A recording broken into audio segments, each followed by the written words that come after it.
way better. I like that one way better than the other one. I like the older music better than what we did before. Yeah, I don't know if you saw it before, Matt, but it was it had a little more. What do you think? Like spookiness to it? Maybe? Next month, the one we're gonna rock with like an orange background because it was definitely Halloween. Oh yeah. Almost like you were nervous to be on the show. So we have a guest today.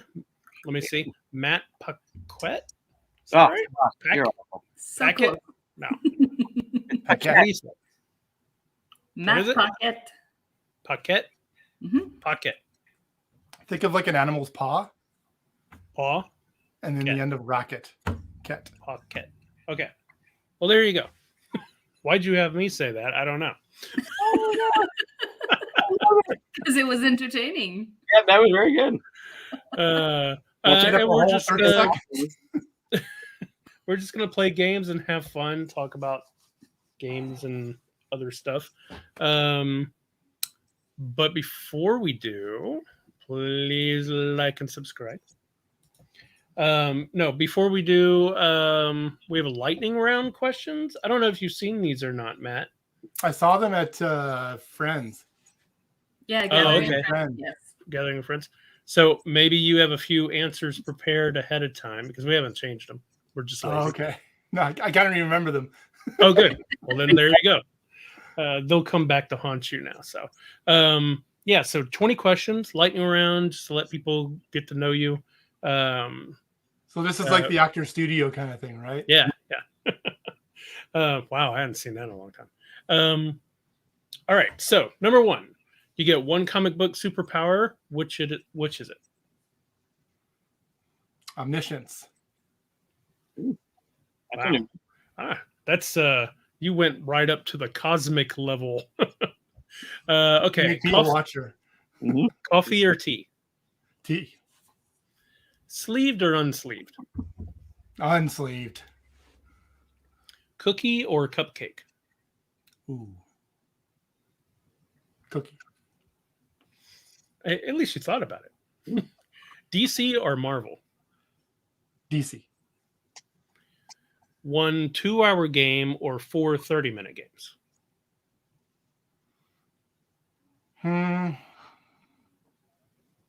Most of the time, 4:30s. Beard or mohawk? Beard. Wow. I'm conservative. For myself or for like anybody? It just however you interpret it. In general.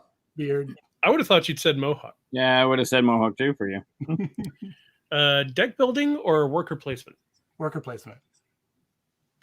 Cape or tights? Tights. Capes get stuck in stuff. Yeah. No capes. RPG or escape room? RPG. Totally RPG. That, yeah. Indiana Jones or Han Solo? Indiana Jones. No hesitation. He knew that one was coming. I did. That's one of the ones that you remember, but time travel to the future or to the past? Oh, past for sure.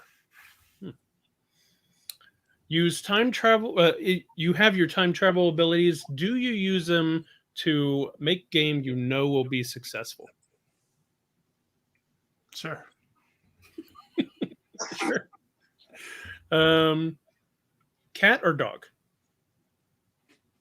Yeah, pretty sure I knew the answer there with the cats behind you. I was because I can't see what's back there. You only have one back there?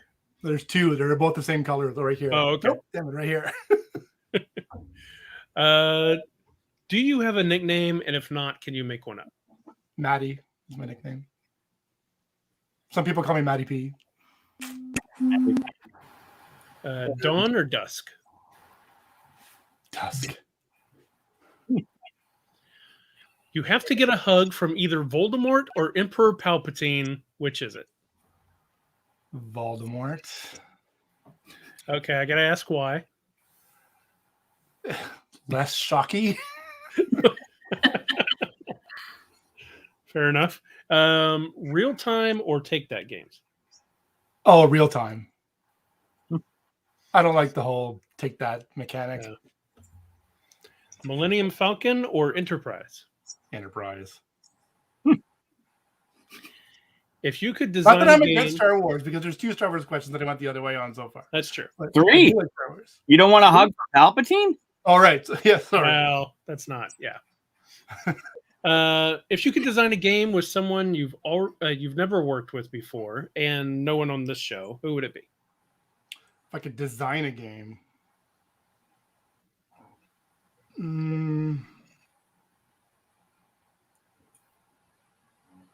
Ryan Lockett. Nice. Oh, good one. I don't think anybody's answered that one before. I love his games. Yeah. What's your favorite Ryan Lockett game? Probably Near and Far.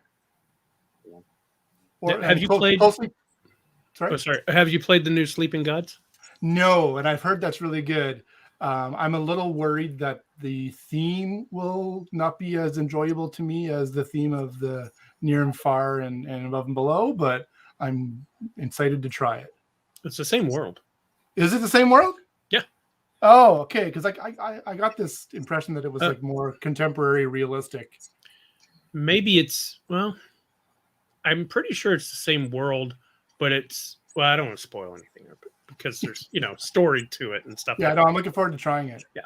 I mean, that's something you learn reading the first paragraph or something, so I didn't spoil anything. There you go. No spoilers. All right, cool. So now everybody knows everything they need to know about you, right? Yes. That was it. That's all we needed. I just realized you had the Sagrada thing in your room. I sure do. Pretty fancy. I did notice while you were drinking your tea. Is that a Batman mug? Yeah, it is. The one you're using. That's fantastic. I also have a Batman illustration over here. Did you ever see the one? It's Kind of like Alex. It's the Alex Ross one where he's sitting on the chair with his shirt off, and you just see all the scars on his back. Yeah. And keeping Caller hanging in the distance. Oh, that's cool. It's such a powerful image. I love it. Yeah, that's a good one. Back when I had a 12x18 printer. Ooh, that's fun. Yeah. It's expensive to run. Sure. So real quick, just to let viewers know, probably the one that doesn't know who you are in the board game industry, graphic designer extraordinaire. Name a few games that you've worked on. As I turn to my shelf here. Yeah. Thunderstone Quest, Call to Adventure, Holly, Ecos, Tutankhamun. Oh, I didn't know you did Ecos. Awesome. Yeah. Good. Stygian Society, Mariposas. Merchants. Yeah. Unfortunately, there's no copy on my shelf. So lots of fun titles, lots of great work. Yeah. He's also made where yours truly. Some of his best work. Very nice. What's that? Cuscon? I don't know what that is.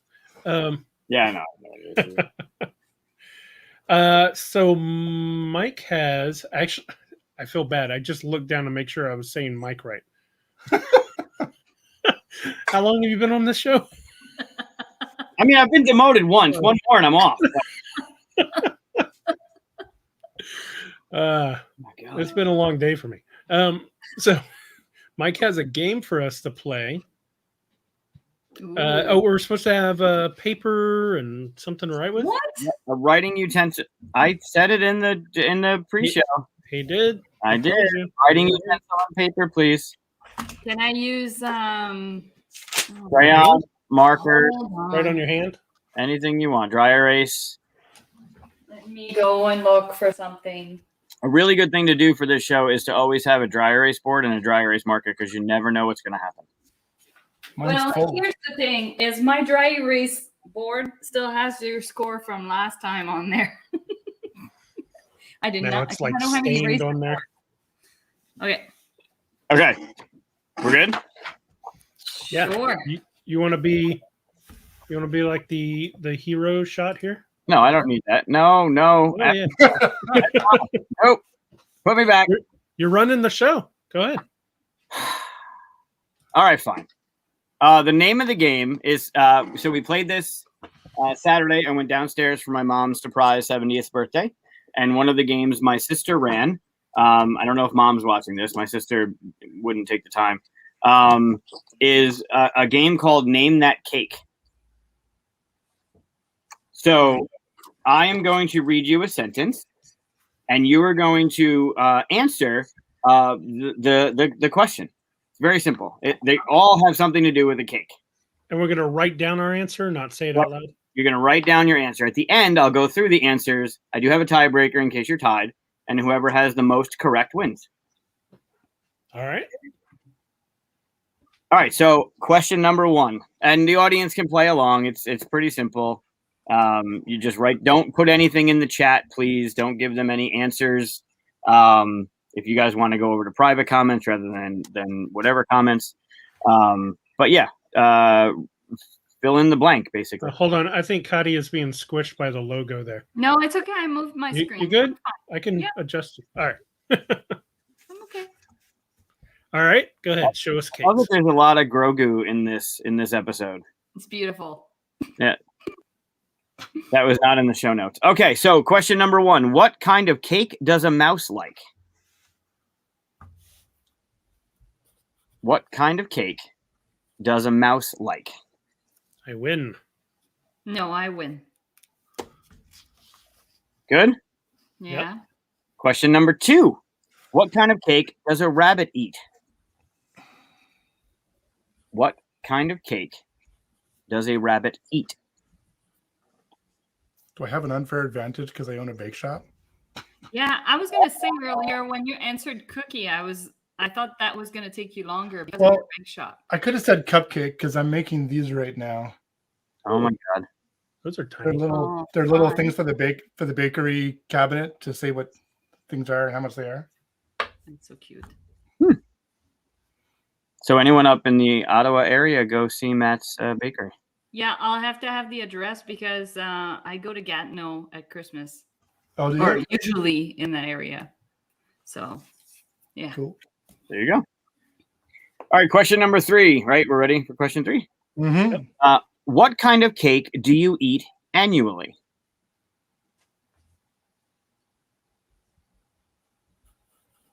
What kind of cake do you eat annually?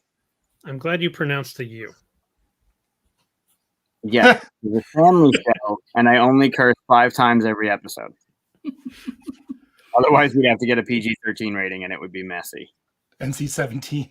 Yeah, that's the after show on the Discord. All right, what kind of cake do you eat annually? Question number 4. What kind of cake does a monkey like?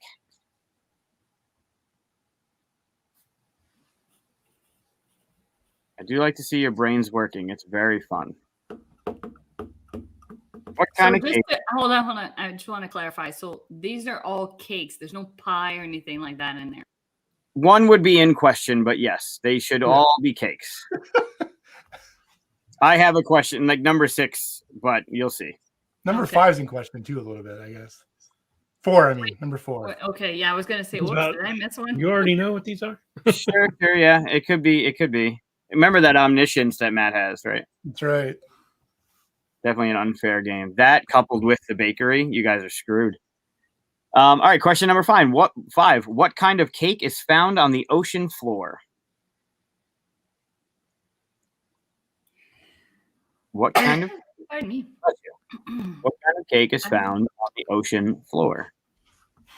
I think I might disagree with that. You can disagree all you want. I have the answers. I got nothing for that. Oh, come on. You know what it is. You got this. I probably got it wrong, and I'm like, Probably. Ready for number 6? Mm-hmm. yep. Okay. Kids can make this cake outside.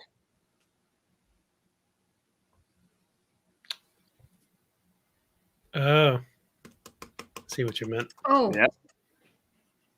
Okay. kids can make this cake outside?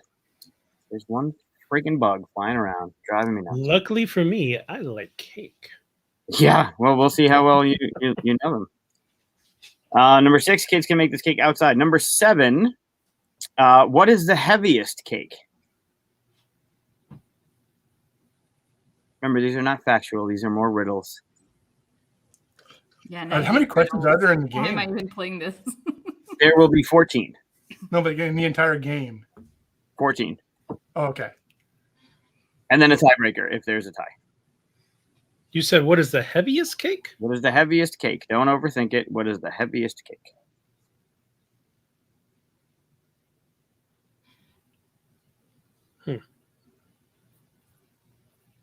I think I found number 5 after all this. There you go. Number 6 is stumping me. This is the first one I don't have an answer for. I'm probably wrong on some of them, but Well, you probably are. it's safe. So it is 7. It is safe. All right, 7 is what is the heaviest cake. Number 8, we'll go for number 8. And I can go over these again if you have any questions. Number 8 is what kind of cake is a big flop?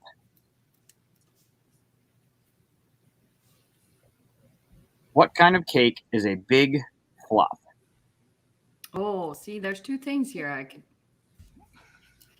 keep messing up well, I can't say what letter. I keep messing up a letter every time I write it. I'm wondering why I'm having trouble with that. Cake starts with C, not K. The only hint I'll give you.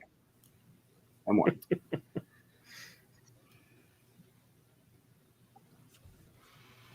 Need more time on the big flop? Nope. We're good? Number 9, what kind of cake should be eaten in bed?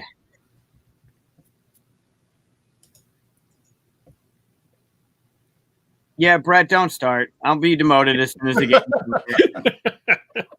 Sorry, what were you saying? Screen.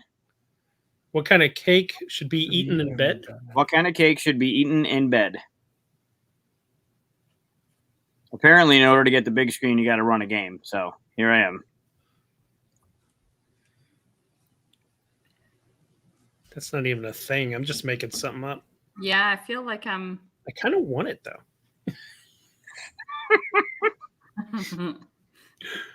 It might be a thing and you don't even know it, really. Yeah, that's kind of what I'm wondering.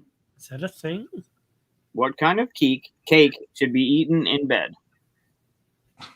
That's This not a is going to be thing. a little lewd, but okay. We're good for number 10? Yeah. Great. What kind of cake do you get in heaven? For me, hopefully it's New York cheesecake. But that's not the right answer. So what kind of cake? That's what I would want. Yep, me too. Yeah, that's what I would want. Yeah. Not really a cake, is it? What? It's got cake in the title, so sure it's a cake. What kind of cake do you get in heaven?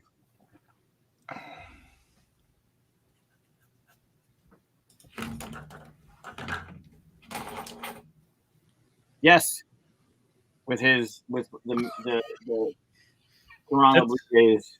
That's creepy. I didn't notice him yet. Yeah. Me neither. Why does Yoda look creepy with glasses on? Yep. Does he have a Kowakian monkey lizard in his hands? Yep. Well done.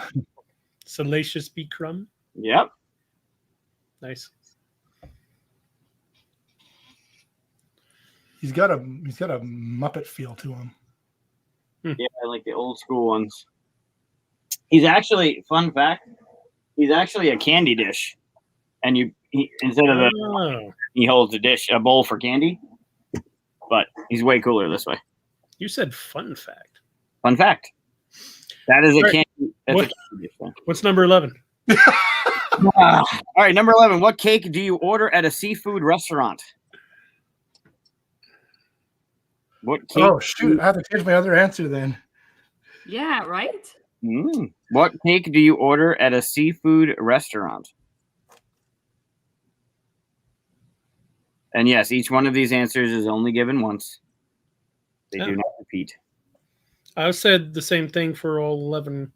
Perfect. I'll get one of them right. You might, or they could just all be wrong. Was the That'd broken be bad. clocks right twice a day? Right. All right. How are we on number 11? Good. Yeah. Cool. Number 12. What kind of cake is opposite of number 5? If you remember, number 5 was what? Floor? Sure, number 5? No. It's not number 5. That's a typo. It's number 10. What kind of cake do you get in heaven? Oh, okay. So what kind of cake is the opposite of number 10? Oh, well, that's easy.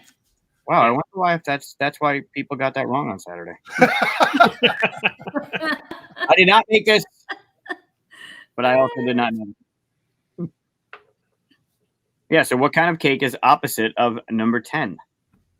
Which was what kind of cake do you get in heaven? Are we going to have a minute at the end to go back with our answer? Absolutely. All right, we're good for 13? Yep. I like to see Chris struggle. What kind of cake do you have for breakfast? I already answered that. Well, then it's wrong. Crap. Or maybe that one was right and your thought for this one is wrong. What kind of cake do you have for breakfast?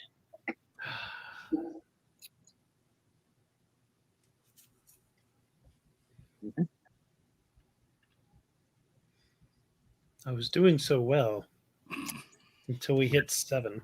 Matter of opinion. I felt like I was doing so well. Sure. As long as you feel good. As Billy Zane said in Tales from the Crypt Demon Knight, if it feels good, do it. If you haven't seen Tales from the Crypt Demon Knight, you should. All right. Number 14. What cake goes well on a saucer?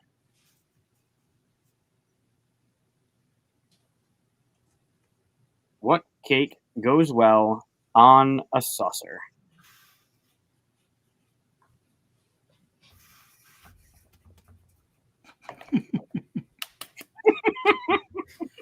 What was number 5 again?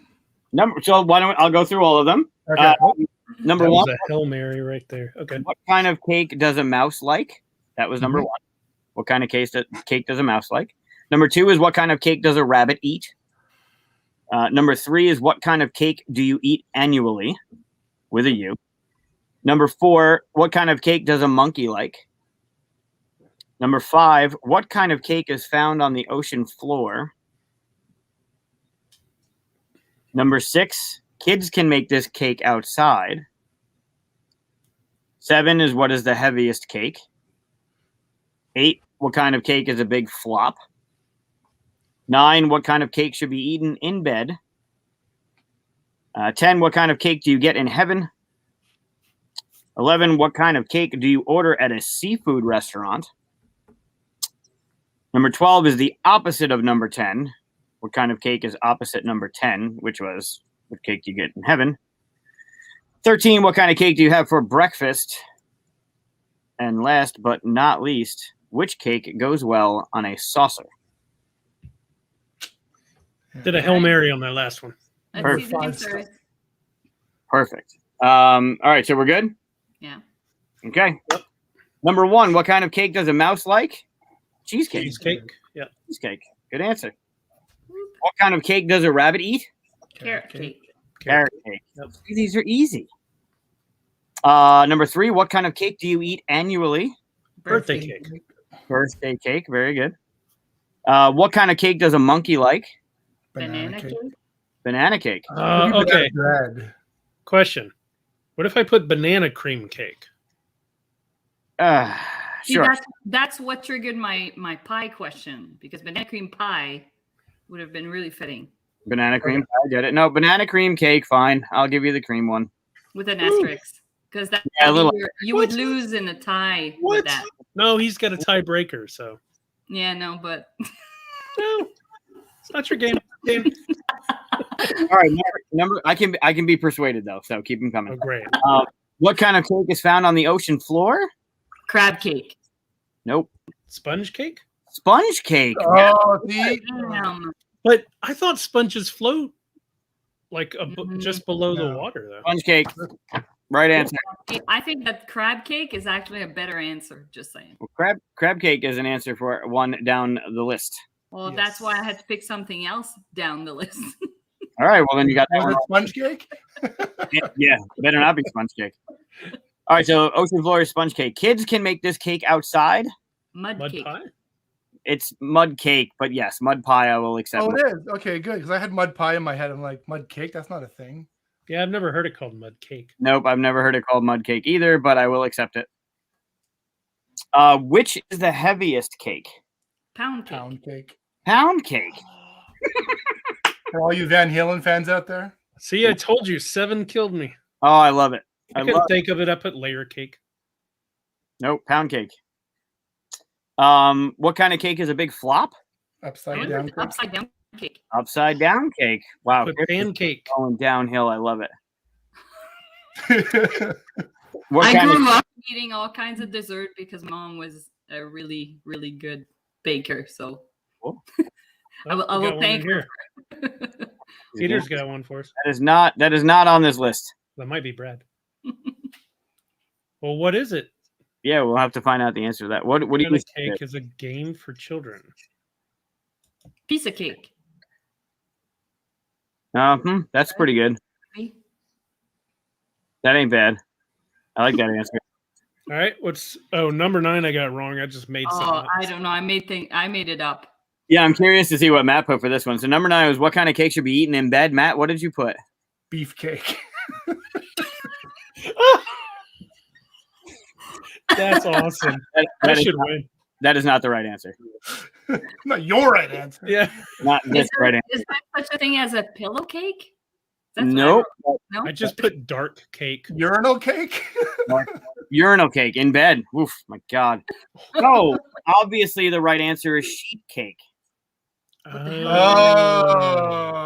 I even thought pillow. I should have kept going with that. That makes idea. total sense. Yep. I have no idea what that is. All right, so It's no a one got big slab cake. They're called slab cake in Canada, I think. Oh, are they called something different in Canada?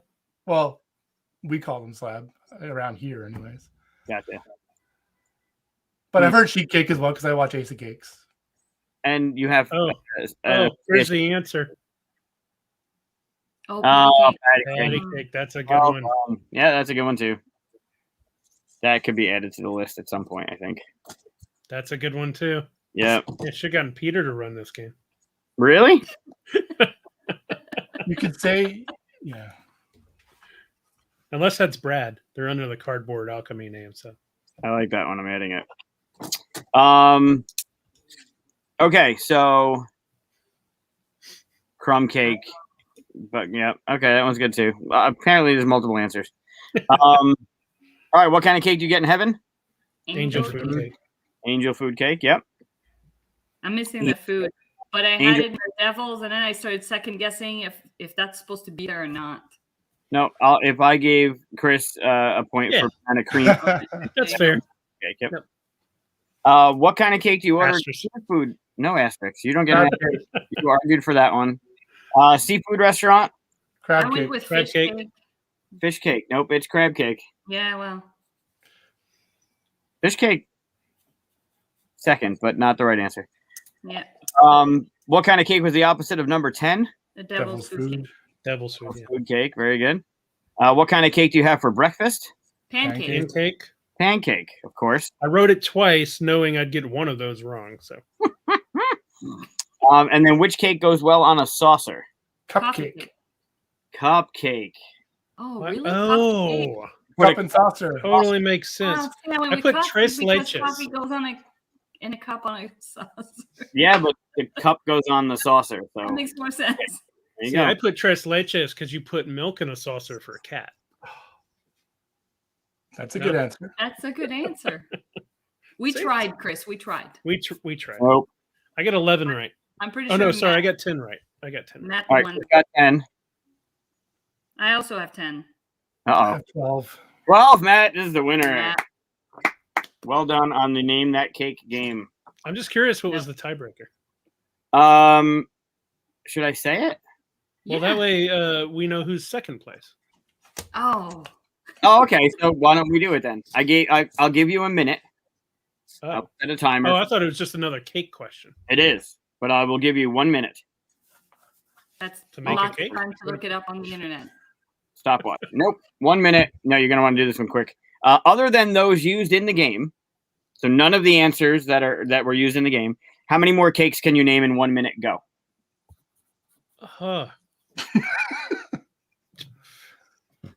Is your screen broken?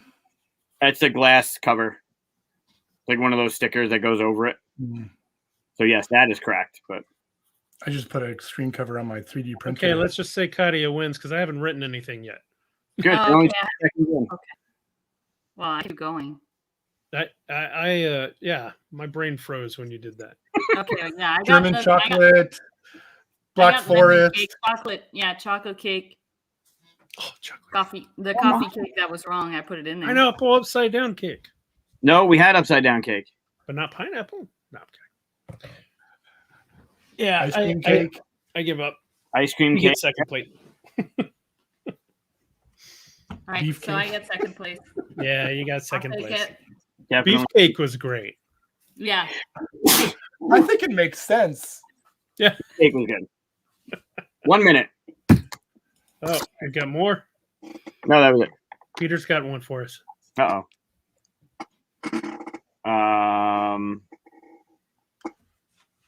Something like R. You know it's bad. Peter who? Is that Peter Vaughn?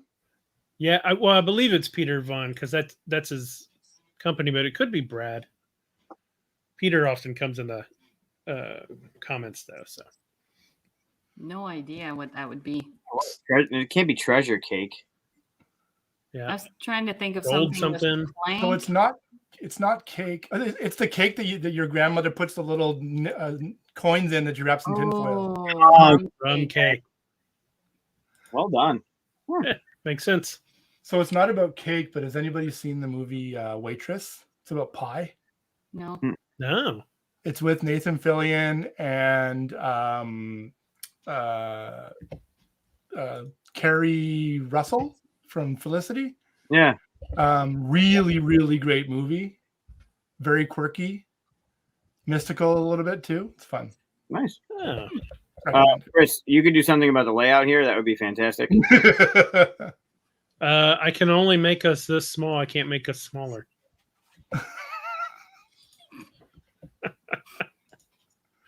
All right. There we go. That Yeah. was Name That Cake game. So I have another game. Have any of you seen the Connect game that happens in Britain or goes on in Britain? BBC. So basically, it's a what do these things have in common kind of thing. Two different types of things, or what's going to come next kind of thing, right? Mm-hmm. And I kind of went with some general geeky stuff, so everybody should be able to play here. Let me just let's see. Oh, I agree with this. Pie is better than cake. Yes. Yeah. Okay, let me see. How can I share this? Here we go. Okay. Are we playing cooperatively? No. Okay. So let me explain. You were trying to win, beat each other. If I'm going to show you number one, if you can guess it right then, you get one guess per question. If you can guess it right then, you'll get 6 points. If you guess it after I show number two, you get 3 points. Then 2 points on number three and 1 point on number four. You're doing all the math, though, yes? Yeah. I'm keeping up with everybody here. Awesome. Are we writing it So- down, or do we just like? No, you'll just say it out loud. Whoever says it first will get it. No lightsabers. Unless you all three have lightsabers, but I doubt you do. I didn't tell you to get them. All right. So let me write down everybody. What's your name? Oh, Mike. Right. Yeah. Okay. So what do these things have in common? So here's your first one. Cool. Now, make sure to remember, you only get one guess per question. So if you're wrong, you're out. I don't even recognize them. Part of your clue could be in the background. All right. Showing the next one. Oh, stop. Actors? Matt. Oh, mustache. The actors? Actors is wrong. Mustache is wrong. So, Mike, it's up to you.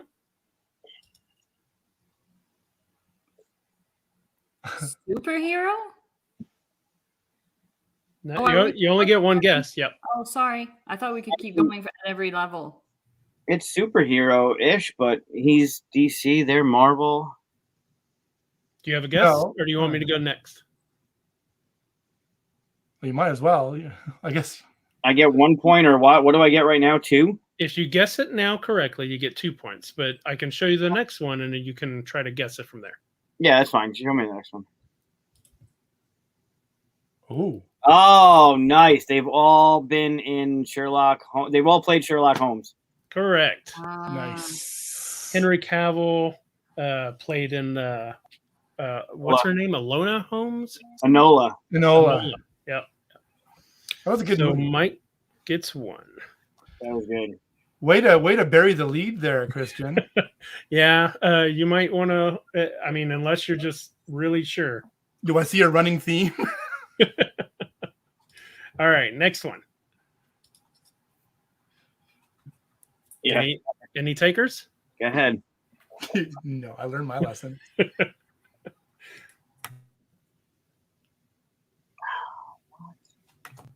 Any takers here? No. Moving forward.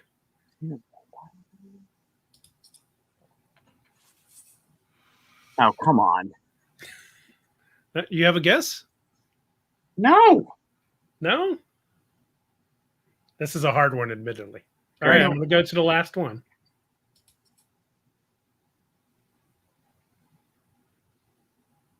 No one? What do these 4 things have in common? Well, Yeah. they're not a regular human. I don't know. Be more specific. Oh, shit. Matt, they're half breeds. That's correct. They are all half human. Yeah. Nice. 1 from Matt. I'm glad I helped you figure that one out. Sorry, that was a really derogatory term. I mean, they're half human. Yeah, I like what Matt's doing. Say your name as your buzzer. I'm used to the Yeah, I know. Yeah. Alaboom. Alaboom does that as well. All right. Next.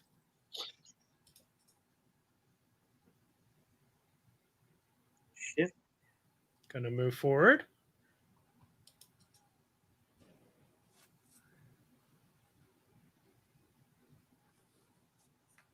Moving forward.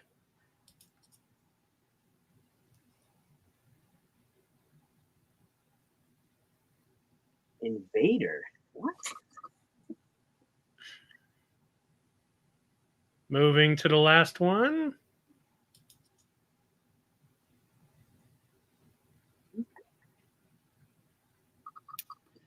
No idea. No? No. Mike, you got an idea? No, I got nothing. Matt? No. Each word contains a Star Wars character. Oh my gosh. I'll see we're going there now. Oh, okay. God. At least mine all had to do with cake, man. These Hey, are like trying to Mensa up the level bar. fucking. All right. What do these have in common? Really, out of the gate with Clark Kent. You're telling your other people what's going Clark on? Kent. No, Oh, no, we knew. I think we all know this one. honestly, you're the worst. Matt, they all have alter egos. Yes. Very nice. That's 3 Damn. points. Hannah Montana.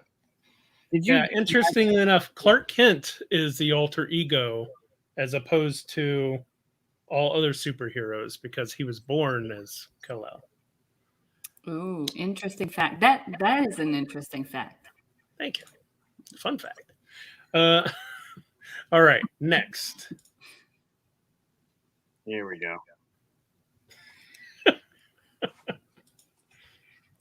Now I'm trying to like anagrams, trying to figure out what the hell is in it. Matt, last names of spouses, superhero spouses. Oh my God. Oh my Look at god. that. See, these aren't too hard. Wow. Good catch on the Watson. I thought I was going to throw it off with the Sherlock Holmes thing earlier on. All right. So here's a different take on it. Wait, how is Watson a superhero's love interest? Mary Jane Watson. I hate you. Don't worry, Michael. I'm also not loving this game. All right. So here What are you is. talking about? It's great. Yeah. Matt's loving it. We're gonna have to. So, just for the record, we're gonna have to change the banner for this episode to "Watch Matt crush Michael and Katia at various games." Yes. All right. So on this one, you are trying to guess what number 4 is. So everything still has something in common, but there's an order to it. So you should be able to tell what number 4 is if you know what's in common. Okay. So here's the first one.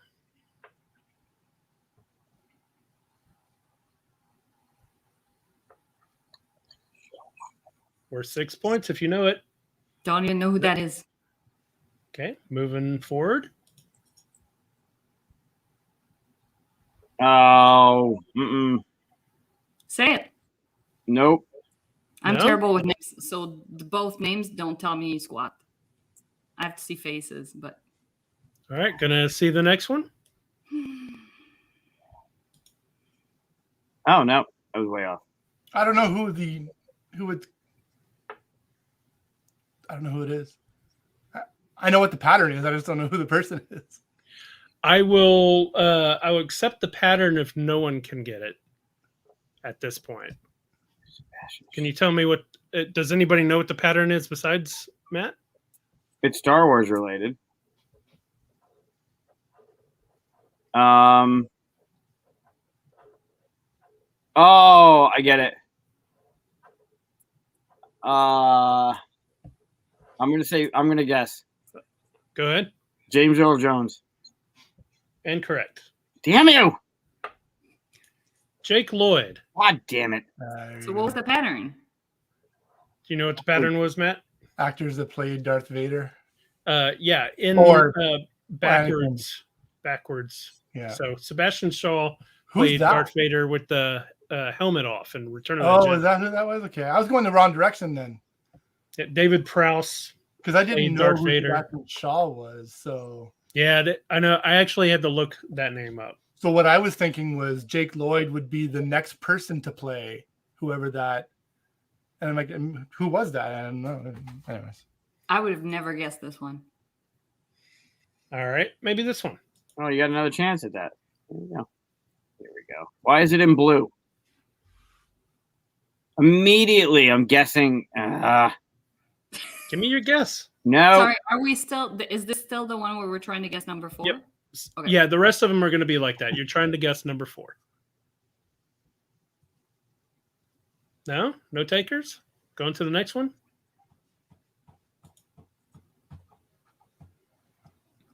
What? What is Okay. that? Want the next one? sure. Should be able to get it here. Sure. Yeah. When you know It's yeah, it's easy when you know it.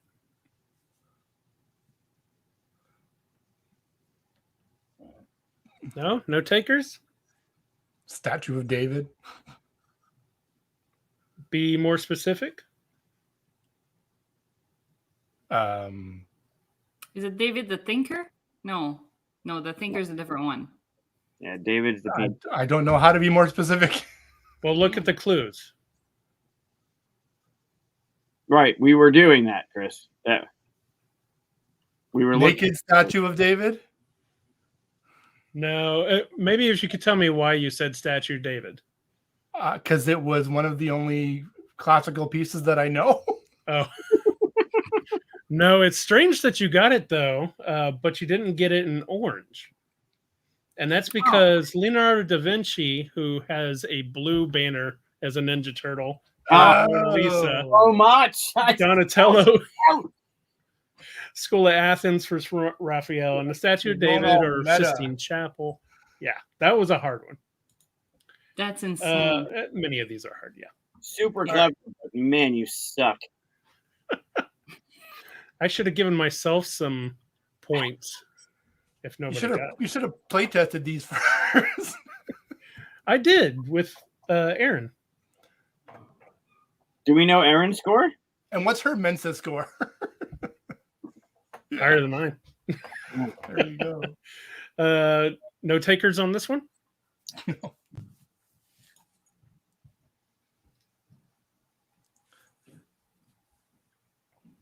No? Oh. Yeah, okay. I don't know what the fourth one would be. Going to the next one? Matt, Yep. free parking. Nope. Oh, No? Monopoly. Damn it. Oh, damn it. What is it? Anybody else? Oh, hold on. It's Go. Wait. Uh, Yeah. Correct. I'm like, it's Monopoly. It's this. What? Oh, free parking's the red car? Is that what it? No. Yep. Yeah. Yeah. Damn it. These are the four corners of Monopoly. Yeah, you have the I man got behind that. bars, you have the But I- parking, then the angry police, and Go. Oh, I got a point. All right. Is this the last one? Hold on, let me see. Nope. There's one more after this. Then the torture's over. Come on. You know this one. All right, here's the second one. Should help.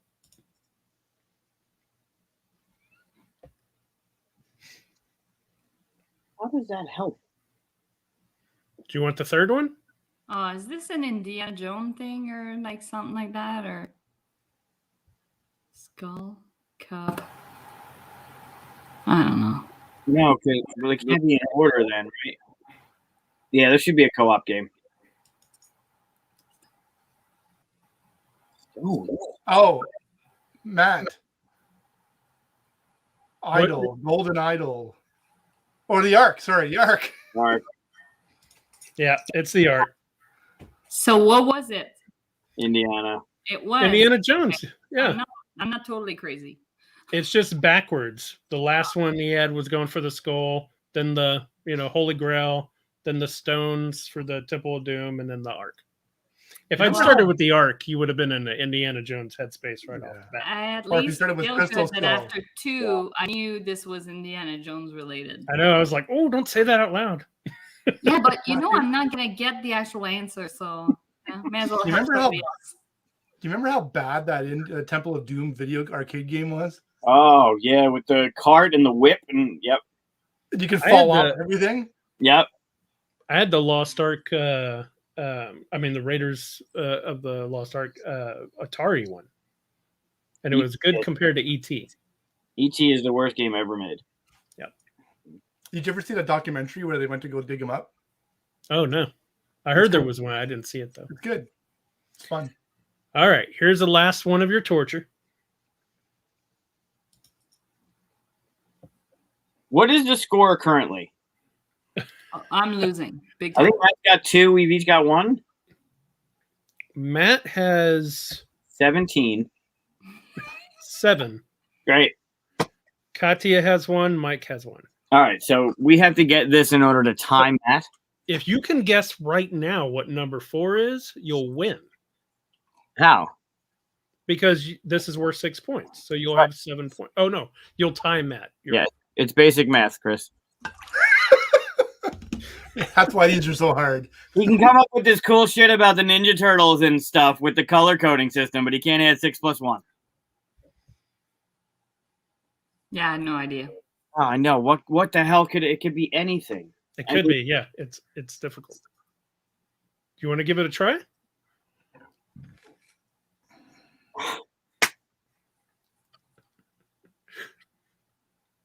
Can't hurt to try.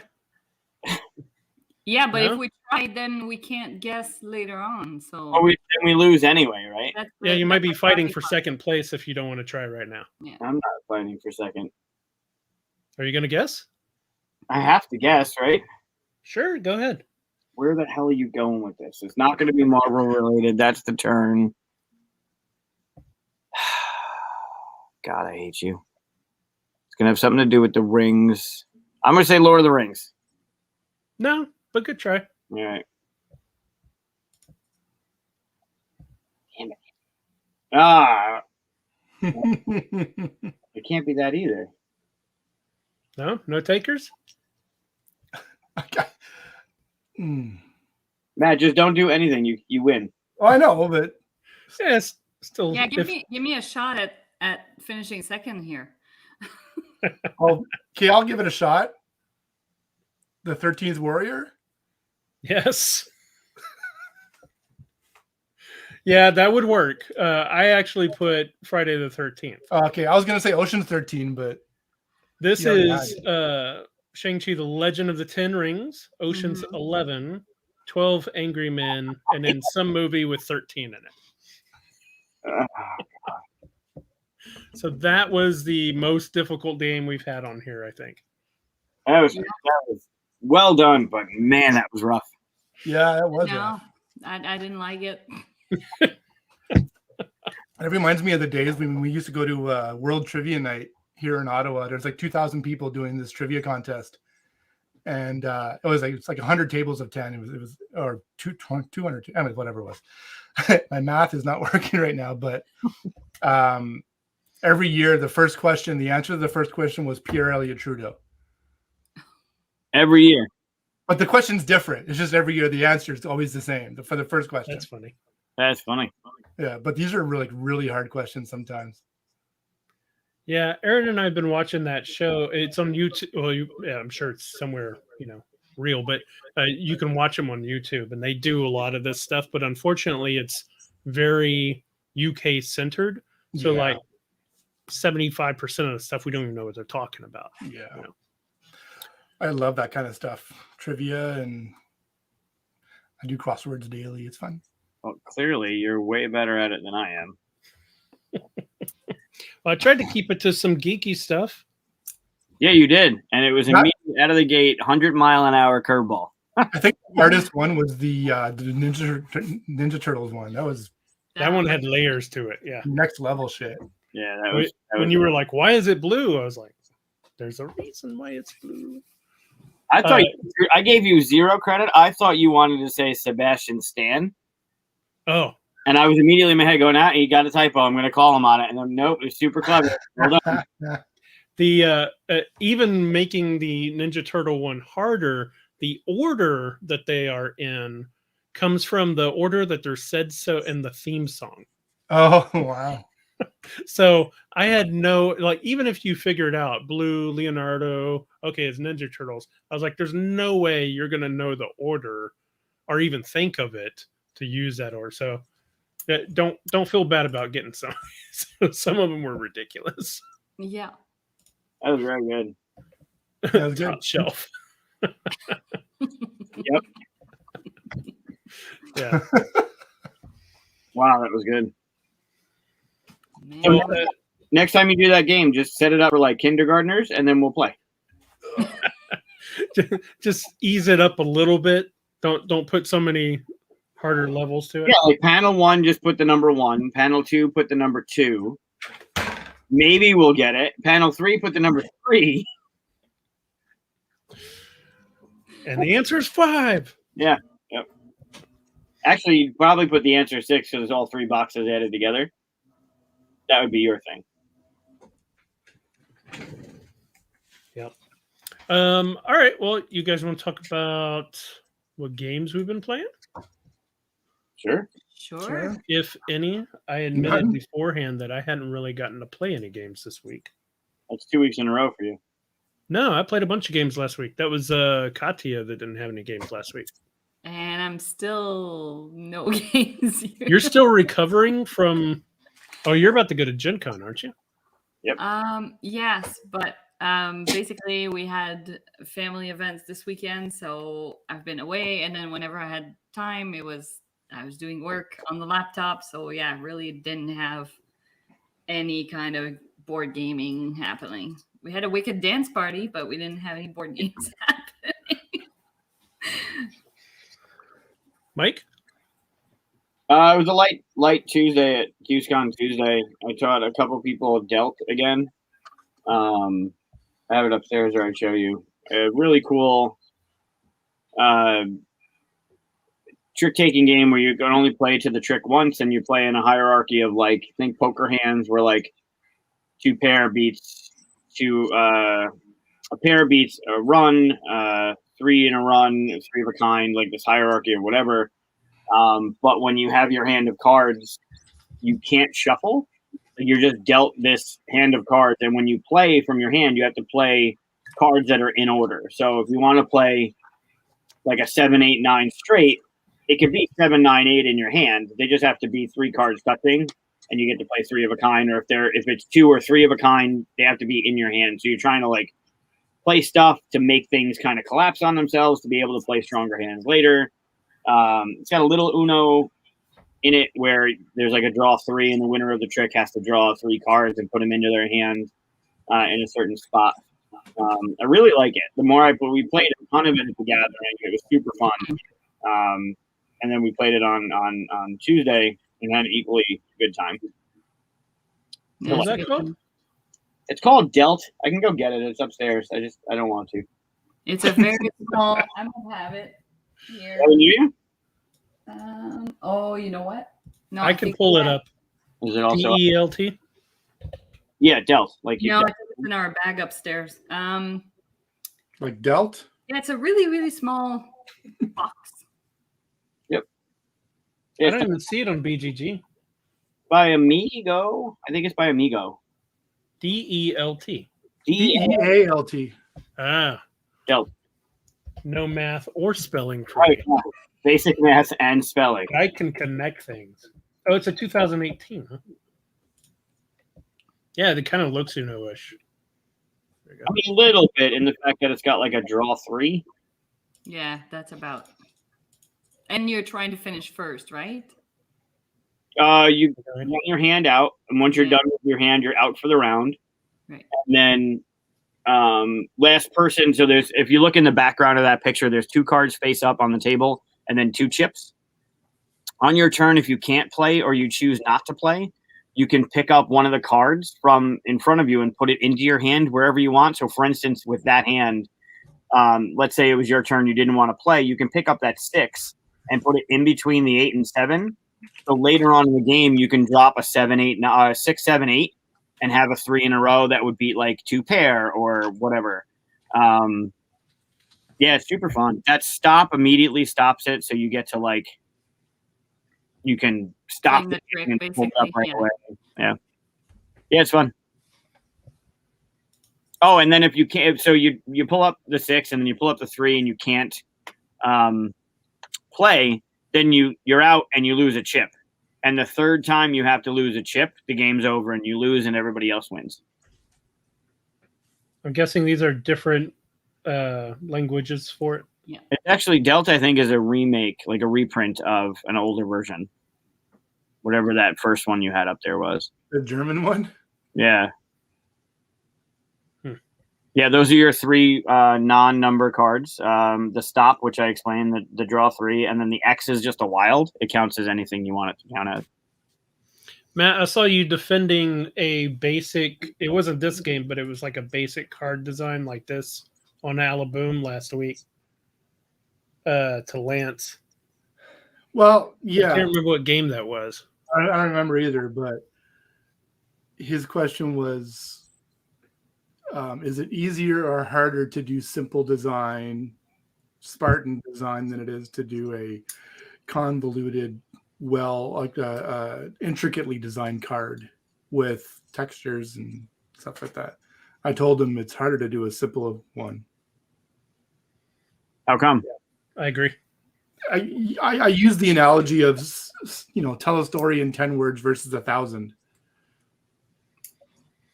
Yeah, like it might actually take more time to do something with a lot of texture and little detail and stuff like that. But, Well, yes and no. I mean, you can hide a lot of stuff doing all that extra stuff, right? Sure. When you have nothing but a white field, you're focusing on the few design elements that are there, and they better be picture perfect. Otherwise, it's going to be blatantly obvious. With as designers, we have several tricks to hide imperfections in designs that are full-flooded, complicated designs. You know what I like about this right here is that it doesn't matter how you hold this or fan the cards. Yeah. I actually I was teaching Letter Tycoon to someone once, and they told me it'd be great if you had the letters up at the top. And I thought, we do.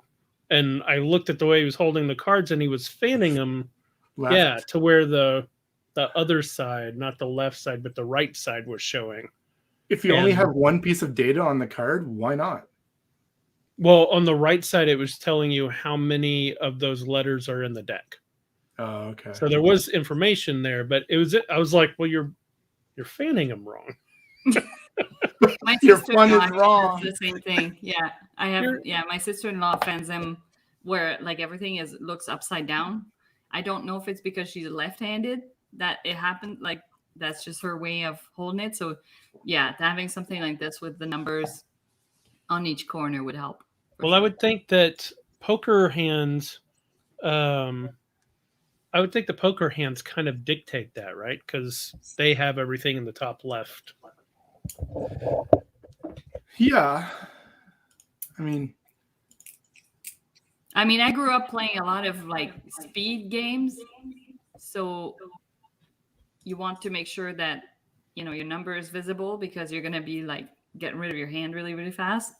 So I could see how if you hold it the other way and things are not in the right corner, then it becomes a little bit harder. I don't know.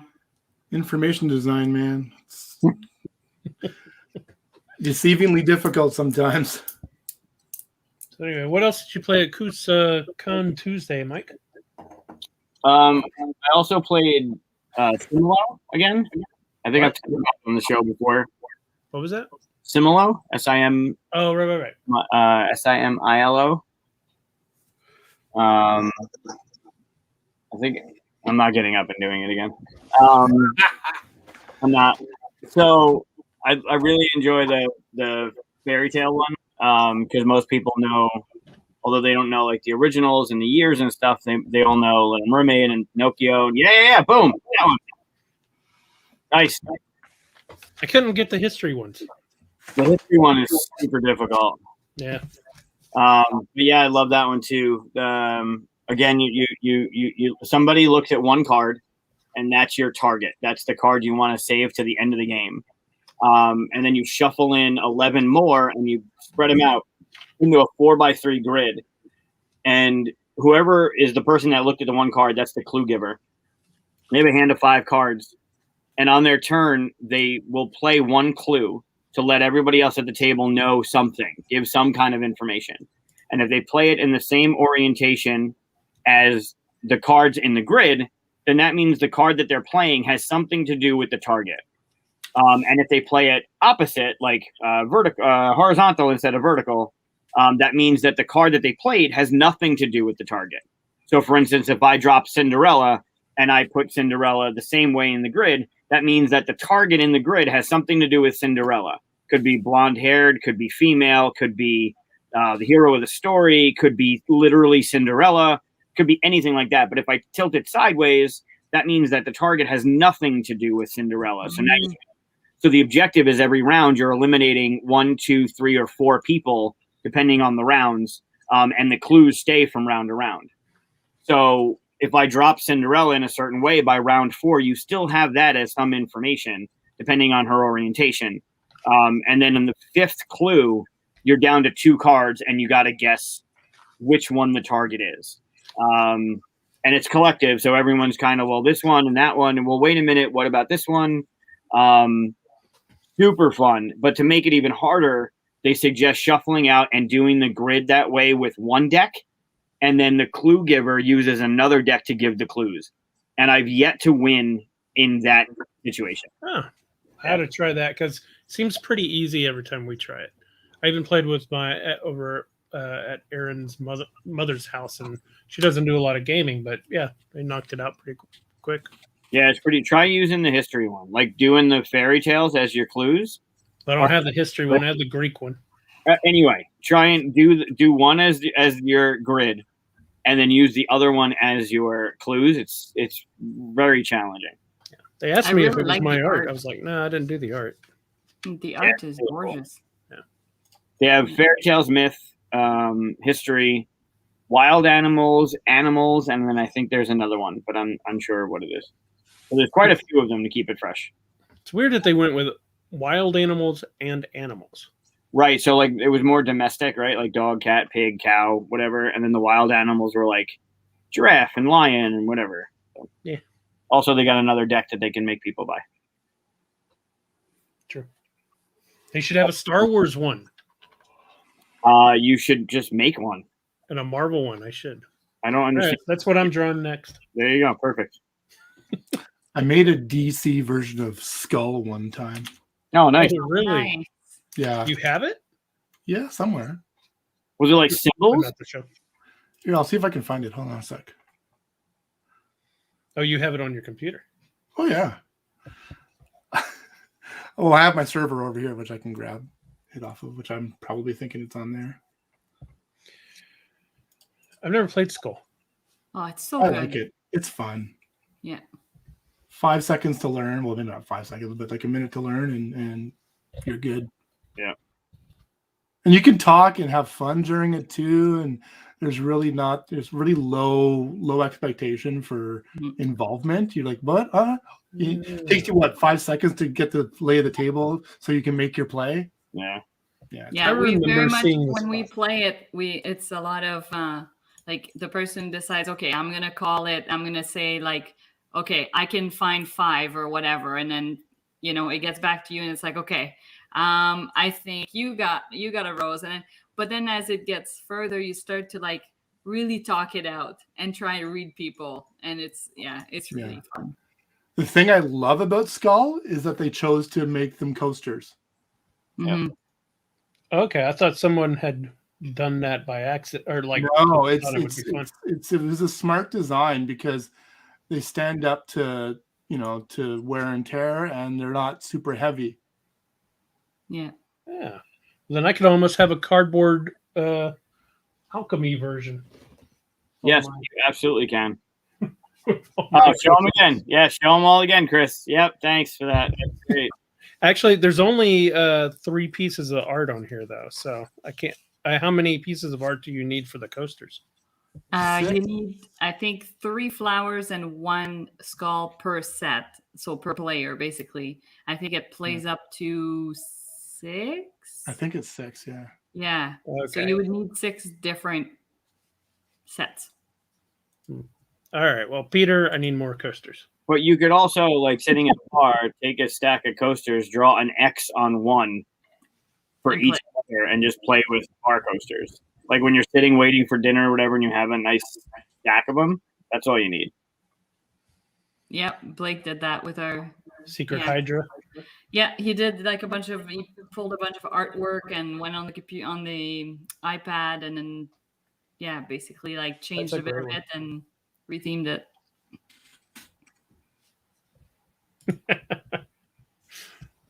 Next $2 million Kickstarter right there. Remember to send copies to us, please. Yes. But we get a percentage, right? I just want a copy. It doesn't need to be a percentage. Just one copy. I'm fine. Okay, so you played a bunch of fast games then, huh? Yeah, I played a game that I was really excited about showing everybody. And then most everybody, although we found the fun in it, most everybody took a shit right on the table. It was pretty bad. It did not go over well at all. Great expression. It was this one. Oh yeah, Anno? Yeah. Never even heard of it. Yeah. I don't know if it was the company in which we played or the level of inebriation at which we played, but when we played it, we had a great time.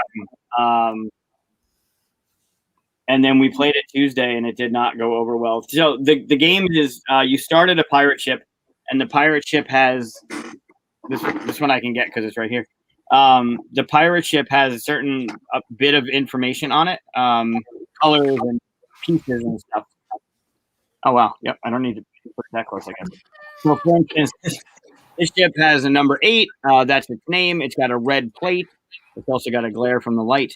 It's got a pirate down here. It's got a yellow hull, blue sails, green crow's nest, right? So there's information here. And then this one, although has blue sails, it has a green nameplate, different color hull, different color crow's nest. I'm just going to do this and make everybody sick. How's that? I'm not good with cameras. On your turn, or on the group's turn, there will be cards laid out, depending on the number of rounds, that have like letters, or I'll throw that one on the ground, sails, or lines through a certain item. And depending on the round, you're going to go through a certain number of cards, and your objective is after the 5 cards to end up just getting a card to end up at the pirate ship. If you were to go through each card from back to front or front to back, to end up at the right pirate ship, and the cards will tell you to like. It's really You're hard. basically swapping with the opposite, right? Right. So like you look at the pirate sails, right? If this was one of the cards, you would look at all 8 ships are out, and in this situation, if I'm standing at this ship, my sails on my pirate ship are blue. So what I'm going to do is look around the table and try and find the other ship with blue sails. And then it's as if I'm there. Then I'll go to the next card, and that one will be like the hull. And then if I'm sitting here, I'm going to look, this is a red hull. So I'm going to find the ship that has the matching red hull. No 2 can ever be in the same spot. So if any 2 people end up at the same seat, then somebody is wrong. And you're trying to do it as fast as possible. If you're the fastest and correct, you get more points. And you play 5 rounds. And whoever has the most points wins. The fun of it is trying to figure out the maze from where you are to where you're supposed to be, going backwards in those cards. The problem with it is the resolution for each ship, because you got to find out who's at the right seat and if they're at the right seat. So you're like, all right, you started here, and then if we go blue sails, and then we go names, and then we go nameplate, and then we go, all right, you're right. All right, so where did you start? And it took longer than the game to just do the resolution, and that's where I lost everybody. Mm-hmm. Otherwise, it was fantastic. Well, yeah, you because lost me when you started showing the cards. I hate that's it. the thing is the mayhem. Like you're trying to kind of keep track of. Okay, so I would be there, then next card, and then when you know, then you run around the table and you got to go sit in that spot. Right. So that's part of the fun. Is like the musical chair aspect of it and the chaos. But yeah, I do remember that the resolution is quite long. Yeah, it was pretty bad. And like you said, maybe because we had been drinking, nobody really cared that it was taking that long because we were all laughing with each other. But I could see how at your game night that would maybe have gotten a different response. Are drinking games good games? Did you see there was this guy that posted on one of the Facebook forums, I think, that he was asked to do a drinking version of his game, but he's a non-drinker and he was looking for advice on how to do stuff. I did see that. Yeah. I was surprised at some of the responses. I didn't read most of the responses. What were people saying? Well, it varied. It went from people offering honest advice and straightforward advice and very wholesome advice. You should do this and this and this. You want to think about maybe this. Here's some games that are drinking games that are really good examples of that. That was great. And then there's other people that were completely like trashing the guy and it's like, why would you do that? You're a non-drinker. It would be like, and they use some analogy of doing something that completely, how you can't even do research. So why would you do the game? And it was disappointing. Yep. So Yeah, like if you make a surfing game but you've never surfed before, you're not allowed to make the surfing game. Is that Right. I'm gonna talk to some people that do surf, get firsthand accounts. Anyways, It's I like, guess well, I guess okay, if you so can't test play it. yeah. sure, but do you Fine. need to play test your own game if other people are play testing it and telling you that it's fun? Right. I mean, personally, I would want to play test my own game, but I don't think you need to. That would just be a personal preference of mine. But Well, Yeah. Thematically, I've never saved a city from bad guys, but does that mean as have like, you not? no? I You're mean, like the only one here. Okay. not that I can reveal. I told you I'd have to kill you. You've just Yeah. never seen me and Batman in the same room together. Just saying. That's true. That seems a little ridiculous. But I was just disappointed at the people that were coming down on the guy with these state as fact opinions. It's like, well, that is your opinion, and I appreciate your point of view. However, Internet I can do be have a rude. head on my shoulders. I was rude today and called someone out on being rude. Good for you. how dare you, Chris? Well, it was kind of rude. However, I think I realized after a while that English wasn't his first language. It was still rude, but I just kind of just walked away from it because maybe there was some missteps there. But basically, I won't say where it is so people won't hunt it down or whatever. But well, you can just look at where I post that. I don't care. Anyway, it was Dwellings. It was in the Dwellings fan club. Someone, the designer said, "Hey, our game's up for best game of the year from something I can't remember where.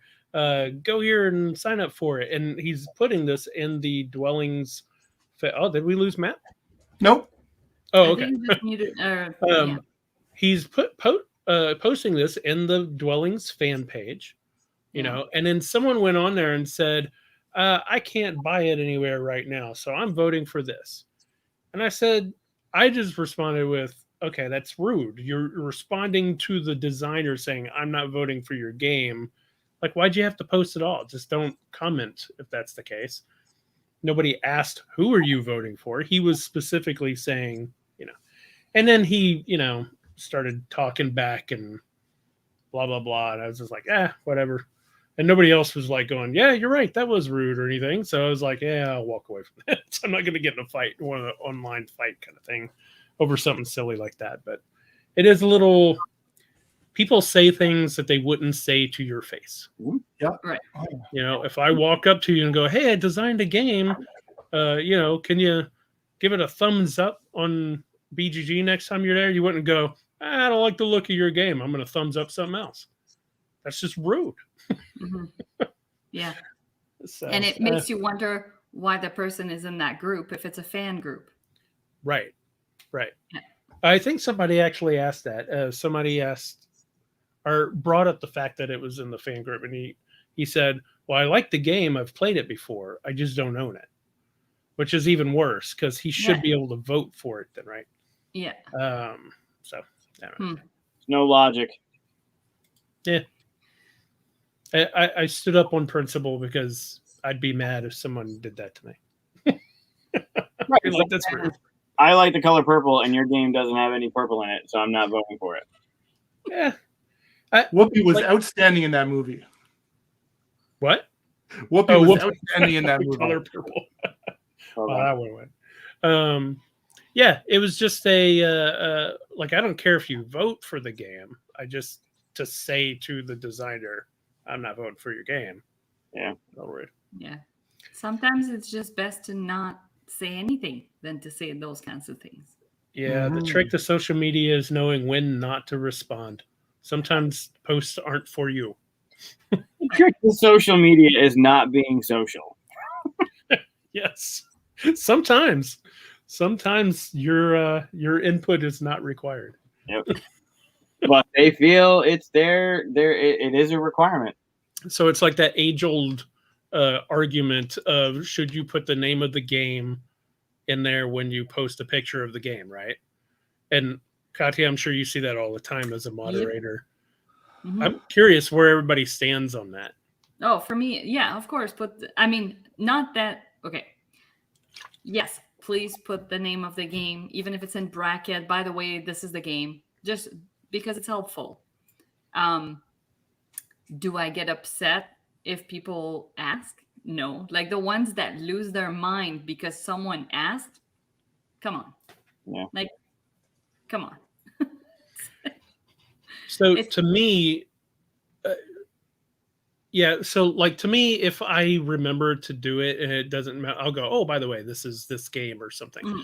But sometimes you might be putting out a joke, like you take a picture or something, and there's like an inside joke to people who have played this game, right? And it won't be funny to anybody who hasn't. And if you were to go blah, blah, blah, which is the punchline, and then, by the way, the name is this, you kind of like lessen the joke of it. For something like that, I think it's fine. You know, I think it's weird that people go nuts about that kind of thing. Yeah, people get really angry. Like those are some of the really longest angry when the name is, and it's like, okay, like everybody forgets. Yeah, happened to me. Like, yeah, you forget. Sometimes you're too excited. You're like, oh, this was so good, or you know, got a game night, you know, last night, and yeah, I don't know, like you forget. And but it's funny because some people, like you said, you could be putting a joke and then people will ask what the game is. Like I used to make images where I would ask like a board game related question. I was using some of my old gaming pictures just in the background as something to put in the background. And I would get people asking me, what's the game in the background of your picture? And it's like, that was not the point of the post at all. But it got to the point that when I was making the graphic, I would put at the very bottom, the game in the picture is this. That still didn't solve it. I would still get people asking. So it's definitely something that when you see a picture of a game that looks interesting, people want to know what it is. So why not just put it in there? Well, I mean, part of it is social media, right? So ask, and that way they get to tell you about it. It starts the conversation. Yeah. Social. Yeah. I always think it's funny every time only it pops everybody up. thought that way, though. What was nice about it, right? I think it's funny every time it pops up that it's like 133 comments. Like the second it pops up, you know. Yeah, there's some social media police out there. It's really fun. I didn't know if Peter be mad at me or not. Sometimes I'll talk to Peter and I'll say, "Hey, I saw somebody say this, and I think it's rude. You okay if I yell at him?" And he'll say, "No, don't do that." But I didn't ask permission this time. Yeah. It really. I was just talking to somebody about it. Not to harp on the social media thing and everything that's wrong with it, but I was just having a conversation with somebody, and I questioned how they deal with all of the stuff. Right, the weight of reading all of these things that are going on and not being like, you don't want to get into an argument with someone who, one, doesn't know what they're doing, two, thinks that what they're doing is right when it's not, or it's rude or whatever. And these people that are just like waiting for the right comments. It's like, I don't know how you read all of these things and all of it's just, I hate it. Well, I mean, stuff that we get like sometimes on BGR is like, you'll have someone who's been a member for 2 or 3 years, hasn't posted since they became member, and then all of a sudden the post that comes up is something inflammatory or controversial, or it's just like stirring the pot. Mm-hmm. And I don't know, it's like, why are you here then? And you go to their profile and it's completely closed. Yeah. Or they have like a bunch of just like links of advertisements. Like it's just, yeah. So make sure you post a lot before you do something. Before you're an ass. Yeah. That's the lesson. Yep. Agreed. The amount at which you have posted beforehand is the amount of an ass you can be. Is there like a metric for that? Can you create a graphic of that metric? Like that's like this much post, you can be this much of an ass. That's what the levels in our Discord ought to be. The higher level you are, the more an ass you could. That's why I've got the highest levels, right? That's because you constantly talk and do nothing else. Oh, that's not true. I do other things. I post GIFs. But that reminds me of an episode of How I Met Your Mother, which they refer to the Mendoza diagonal, which was the name of a girl, and it's a crazy hot scale. So basically, the girl is this hot, but if she's that crazy, it's okay because she's this hot. I remember that show. And then it's like, as long as they never cross that diagonal, you're okay. Yeah.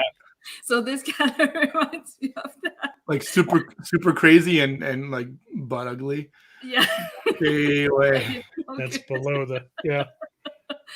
That was a great show. That show taught me almost everything I know about Canada. I was just gonna say about Canada. I've never seen it. I've never seen the show. Oh, really? A full episode. I've seen I saw a couple of clips, like the couple of slaps giving clips and stuff like that. It was for me, like watching a show. It took maybe a few episodes to kind of get into the rhythm of it, but I really enjoyed it. Yeah, it's one that we like watch like periodically. Just that's good. Have you been playing any new games, Matt? I forgot to ask you. No. I went to a friend's place to play in-person board games a couple of weeks ago for the first time in a couple of years, and since Gamma actually, and March. Yeah, and we played role player. Yeah, and I like that. It's a fun game. I want to get the expansion though, one of the expansions, and we also played Holy. Nice. Was that your first time playing Holy? In person, yeah. I played online, but it's not the same. No, all 3 boards are out. Yeah. Oh, it's online. It's not stacked. Yeah. No, the way that you put it together, it wasn't working right. You could do the magnetic stuff, but you'd have to like lay it. One of the games I'm making with Chris, we're doing this house that kind of builds itself, and we had to do it with that, but it didn't work properly for Holy. So you'd have to hire a scripter to do all that. Yeah. What do you think of the in-person play of it? Oh, it's great. I mean, I really enjoy. I mean, the decision to go with the game trays levels was like, I can't even imagine how it would have been before with just the cardboard and clear plastic. Yep. It's so much better. The rigidity of it it was the decision to make. It was not. I can't imagine it any other way. It holds each piece too. Like exactly. There and it's perfect. One of the earlier prototypes I played with, I brought it to a convention, but it was an early prototype, and it was just a flat thing with no grooves for the bits. And if you punched it just wrong and things slid, it was a mess. I remember that tabletop episode where they played Ticket to Ride. Oh, and she slammed it. And she's like, "No!" Boom! And that's when the benefit of videoing your game comes into play. Yep, absolutely. What do you mean by the game trade? Oh, okay, yeah. Have you played the game, Chris? Yeah, I played the game. I lost horribly. That's not shocking at all. You're talking about these, right? No. The actual. Although those are fantastic to have as the player trays. Oh, okay. The actual board. Oh, the board. Oh, okay. Well, that's what's confusing me is does the game not come with that in some version? Prototype. The original prototype of it, like that was a decision to make to go. Oh, okay. For that, the original didn't have that. I thought you were saying there was a version out there that people buy that don't have these. I was like, how would you play it if it didn't have? Okay, Right. Yeah. Totally understand that. There's a version that doesn't have those triangular player containers. These are great. You get right into the game. Funny about those? I don't think so. Even I think the retail one even has those trays. Mm-hmm. Because I got that's what I had originally received, but it's just that the components are not wood and they're the like card chit ones. But I'm pretty sure it comes with those trays. Mm-mm. The funny thing about and now I'm gonna have to look it up. I mean, I kind of know what's out there. So I'm pretty sure what So- I opened. Okay. okay, This is how you I'm gonna store put them, that- right? correct. Yeah. Yep. Every person I've played with wants to put them in like In the- this. Nope. Yes. Yep. I Every tried that the single first person. time. Nope. They don't fit that way. Nope. Obviously, they've never done 10 grams. Yeah, it was the first way I tried to put them in there too. Yeah, those player trays are extra. They come with the deluxe with the wood, and the retail doesn't. But you can add the player trays to the regular for however much money it is, $10 or something like that. This cover, though, my God. I know Detroit, one of my favorite artists. Vincent Dutray is so colorful. I love his work. Yeah. Atlantis Rising. Yep. You know, very colorful. I even got to see Brent has some photos of him working because he works analog, right? It's not digital. Yeah. He paints on he actually uses paints, markers, and pens. It's crazy. Yeah, he's amazing. Awesome. How do you undo? Yeah. Get out, throw it in the basket, and start again. Yeah. Now that I'm on Procreate iPad, I can't go back to doing stuff. I'm by really hand. tempted to buy an iPad, but Oh, it's worth it. You'll I have draw every my- day. Yeah, well, I do too, but I have my Huion monitor that I hear, so I have this one here, and it's Right. it's on an arm, so I can just all my monitors are like that, so I can just pull it down whenever I need to. Yep. But I'd still like to be able to be on the when I was taking the bus to work. Yeah. I I sit on the couch, and if Aaron wants to watch something, not like or we want to surf YouTube or something, I could sit there and draw, and you can't do that sitting at. Sometimes you just want to leave your computer desk. Oh, I love it. Really? What's a Yeah. couch? I don't know what that thing is. What are you talking about? You want to. You My ass might is not get made to. in this chair. Yeah, I feel like sometimes you might see Matt curled up in one of those cat beds in the background. Like late night, I'm done. I just want to go sleep. There used to He's be on a the table. sectional in here, and then we got rid of it to make room for the game table. My desk used to be in that room over there, so my game table was here, which is the cat bed. And we used to have like a sectional there and a little. I made 2 tables. I made like a sitting table and then a coffee table, game table as well. You made the tables? Oh. With a friend, yeah, because like it's all of this board is reclaimed barn board. Oh, neat. And I made the table out of the same stuff. Nice. So look at you. That's pretty cool. Digital design and real world design. It was got a before bakery too, man. It was just when all this table probably like 6 years old. It was just like I had to watch several minutes or hours of tabletop episodes to figure out how the table worked and how to design it. Did they don't they have how to make game tables videos online as well? Now they do. Oh, now they do, but not whenever you were. They may have, but I didn't look. Maybe I didn't look, and I don't know.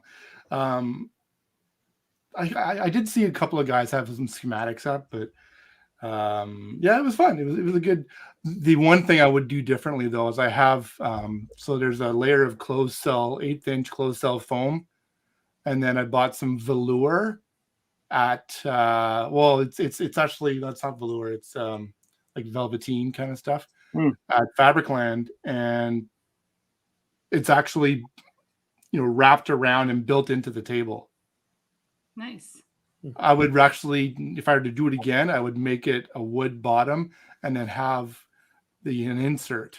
So you can switch or even just buy, because I bought some neoprene mouse pad basically that size 3 feet by 5 feet recently with my company logo on it, so I could take all my photos. I just use that. Yeah, makes Oh, that's sense. fun. Because it's got the nice slippery. Yeah. What They up? were cheap too. My game mat is the dwellings one that I have here. That's huge. It's huge and it's beautiful. Yeah. And it came with its own carrying case. It did. I love it. I don't know if I kept that. I don't plan on moving it. What? The two I don't remember it coming with carrying case, but I could be wrong. If we kept it, I have no idea where that is.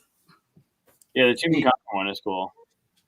Yeah, it comes in like a scroll case. Yeah. Oh, nice. Oh, yeah.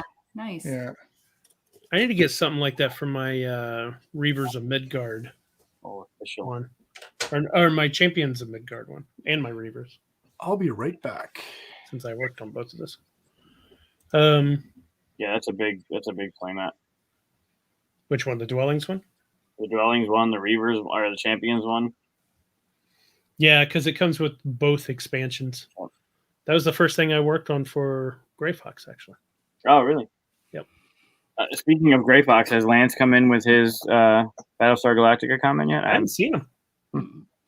I don't You would think he'd be in here since he's got 2 Alaboomers on here now. You would think so.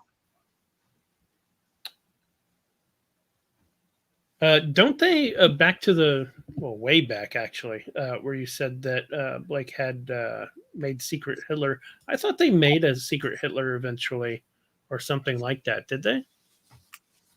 What do you mean? Well, Sorry, they're not Secret Hitler. The Secret Hydra, or didn't they make? Somebody made it available on BGG, but it was like not. I mean, Oh, really? There was a Hail Hydra. Oh, maybe that's what I was thinking of. Yeah. Was that not a reskin of? Not Secret. No. Oh, I guess I should know that since that Magic printed it. How dare you? But yeah, because I mean, the Hitler theme is not for everybody, so. But Hydra is. That's still. They're still Nazis. Yeah, but it's from a movie that's. They're fake Nazis. Super. I don't know. Yeah. Yeah, Fake Nazis are better than real Nazis, I guess. Oh, he said Sith, so there might have been yes. a reskin of Yeah. Sith is good. Yeah. Space Nazis. That's what the Empire is. They really are. George Lucas said that, in fact, stormtroopers are what Hitler called his like special forces or whatever. His minions. Yeah, that's where he got the term stormtroopers, though. Interesting. And strangely enough, why they all have British accents, because Europe is all the same over to Americans. Sure. Yeah, makes sense. But although so that's one thing that's always bugged me about Star Wars is the accents, right? Like, why does Darth Vader have a more proper voice, feel than Anakin Skywalker? Like, he puts on the helmet and suddenly he pronounces things much more clearly. You know what I mean? But even worse than that, Obi-Wan Kenobi has a British accent. Mm-hmm. Qui-Gon Jinn, who raised him, does not. They both came from the temple. Why is there as like children? Mm-hmm. Okay, and then Qui-Gon Jinn was taught by Count Dooku, right? And he has a British accent. So really it's Qui-Gon Jinn that's messed up, but Anakin doesn't have a. So what's going on with all the accents? Maybe it skips generations. No, that's what it sounds like. I don't know. Random Star Wars rant. I'm not even getting into it. Because it'll make you so angry? No, that's your problem? Is that they have a British accent every other master? I'm being yelled at. Why am I being yelled at? Please, yell at him more. Oh. That's a good point. Speech, yeah. That was one of my favorite things. I didn't realize it at first, but Obi, I always thought of Obi as, or you've seen things about Obi being like the master of the high ground, right? Especially with that, like, I've got the high ground, don't tempt me. But if you think about all the baddies, the big baddies that he's destroyed, he's always done it from below them. Like with Darth Maul, he was below, he went over and killed him. With Grievous, he was below, he went over. And then Anakin, he tempted him to jump over him so he could. Like, wow, that's pretty interesting. It is weird that he jumped over Maul and he was fine. So why? Yeah. Never thought about that. Yep. I don't know if George Lucas ever thought about that. Probably not. Oh, that's why I'm being cursed at. For what? What did he say that was so funny? I guess we missed it. I don't know. I wasn't paying attention to me either. I just went to go check on a print, and half of my cupcake got pulled off the build plate. Oh, I hate when that happens. What's a build plate? So in a resin printer, your print is actually printed. So the build plate lowers into the vat of liquid, and the bottom layer is a light, a UV light that shines through an LCD screen that masks everything but whatever shape of the layer you want to get exposed to UV to make solid. And it does that 0.05 of a millimeter at a time. So it pulls the print out. So what happened was there's a decent amount of, this is solid, and I think that's probably one of the problems.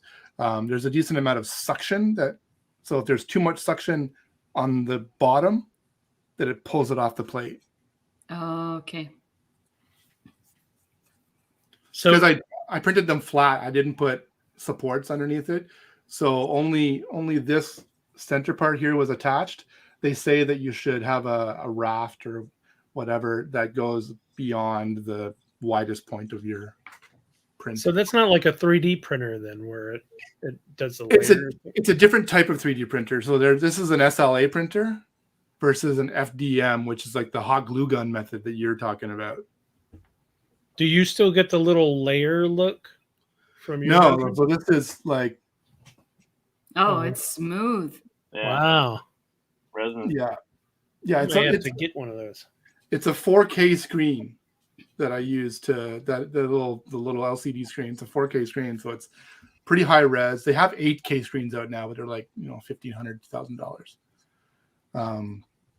Yeah, it's after my first, so I just got it not too long ago. My first one kept rebooting after 2% every time, and I'm like, what am I doing wrong? I pulled my UPS into there to get the power, going steadily, and that didn't help. And I'm like, okay, well, maybe because it's in the furnace room, so maybe when the furnace kicks on, it does. Nope. And turns out it was just a faulty motherboard. Oh.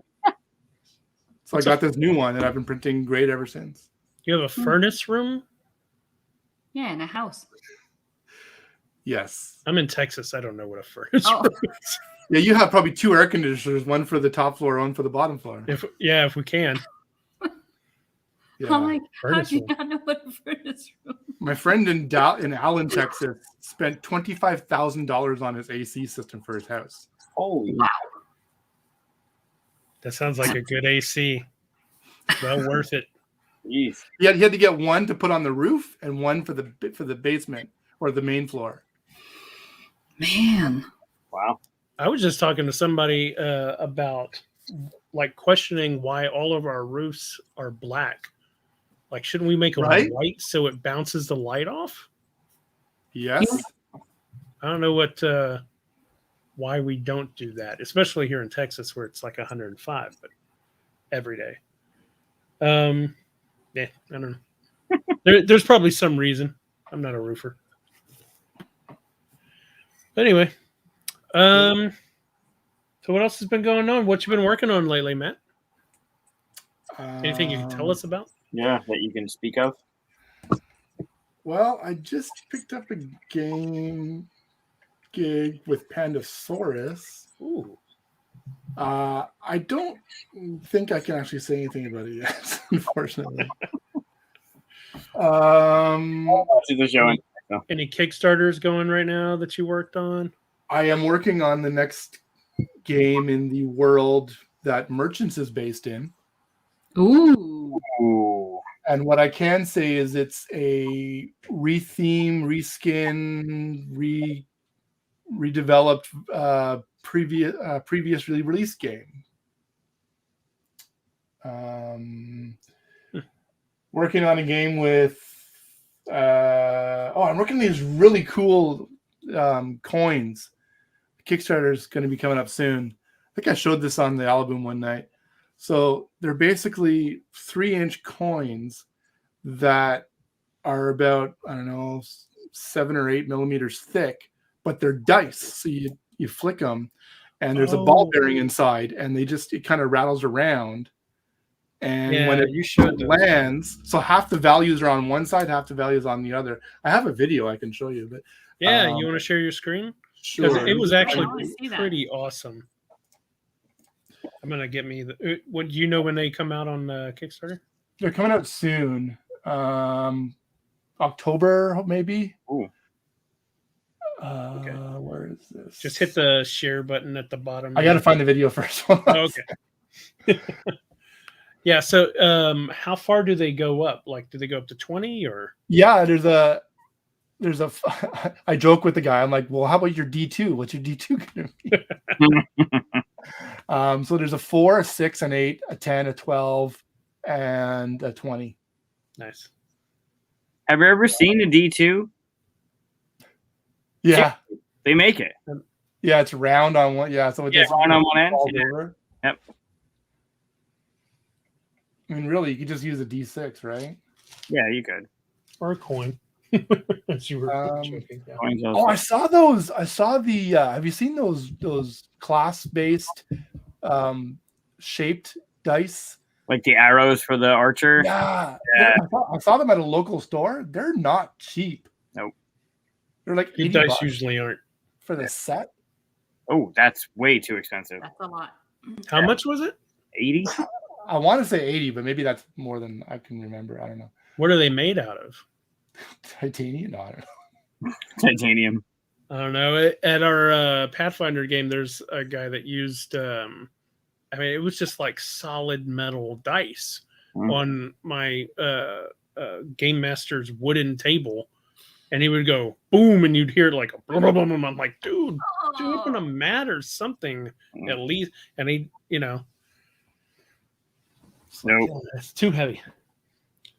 Some of my favorite dice I have are they're gold, but they have a little weight inside of them, so they have some heft to them, but they have the softness of the plastic on the outside, and those rolled really well. Every time I get a new character, I get new dice for them that fit their personality. So what he's talking about, class, that'd be fun. Yeah, I really like if I did it, maybe when we start up an RPG of our own, I would love to get like the arrow dice for an archer. That'd be really fun. For merchants, I wanted to do lanterns because there's lanterns in the game. But I mean, they don't roll. I mean, for the probability lawyers, they'd have issue with it. Sure, yeah, absolutely. Oh, you know what? I had somebody argue with me at one point about my four-siders, but I actually think they just didn't like that they were different. But I like these better. Like the normal four-siders are like this, right? The little. I hate those. I have nightmares of those things. They suck. caltrops, yeah. Oh, the ones I use, though, are, what do they look like? Typical. Like these are the normal number on the top, or you have the number in the center on the bottom. They're just dumb. They never. Those are the normal four-sided. These are the ones I use, though. Those are good. Oh yeah, yeah. I love these. So, but you could actually have. Oh, I have a 24-sider. 24. Yeah, yeah. I throw it out there whenever my game master's not looking. Okay, here it is. Or I will. See what he thinks.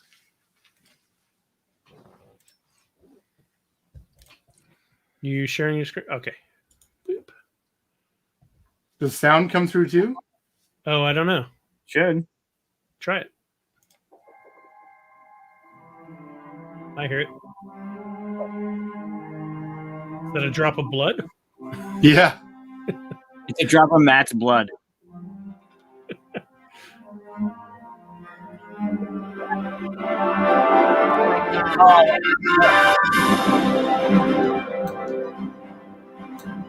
So you just Okay, flip the that's coin? Oh, I like that dragon one.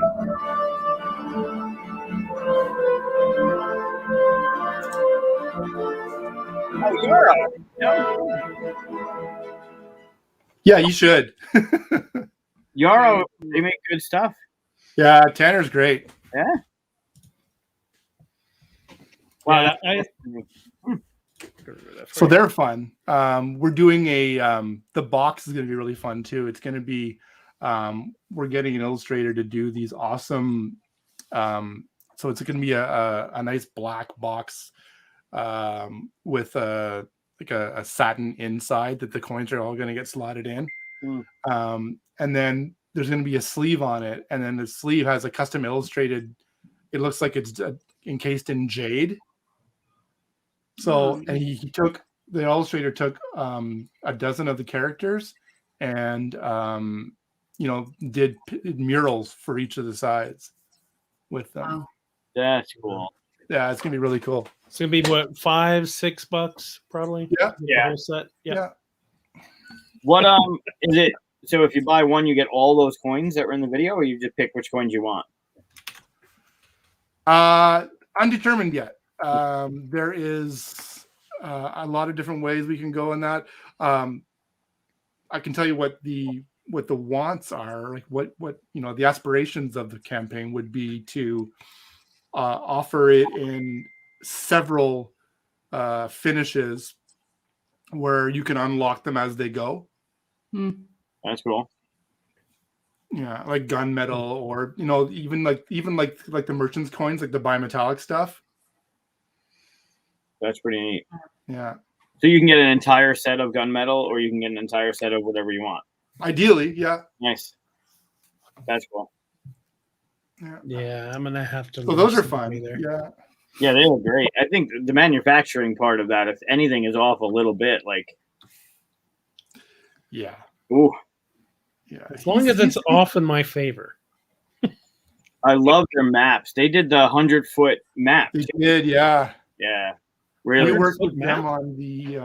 They also did these books, these lay flat books. Yep. And then the most recent iteration of that is basically the book is just a case for maps that you pull out and can play with. And because one of the things that people were saying is I can't use two maps together at the same time in the book. So because it's in a book. I'm already on page 12 and 13. I'm not on, I want to use the one on. Right. So. Yeah, the 100-foot one, they had it looked like a scroll, like the handle of it, and it was flat.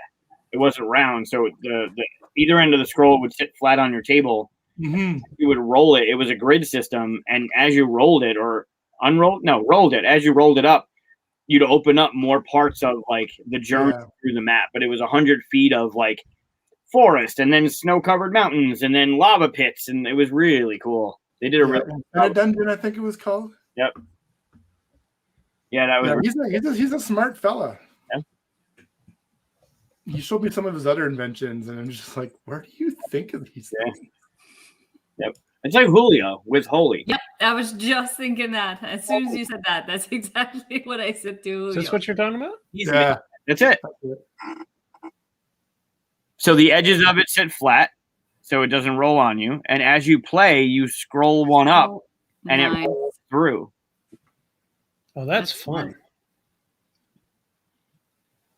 And you can make that wherever you're playing as wide or as Grogu, as wide or as narrow as you want.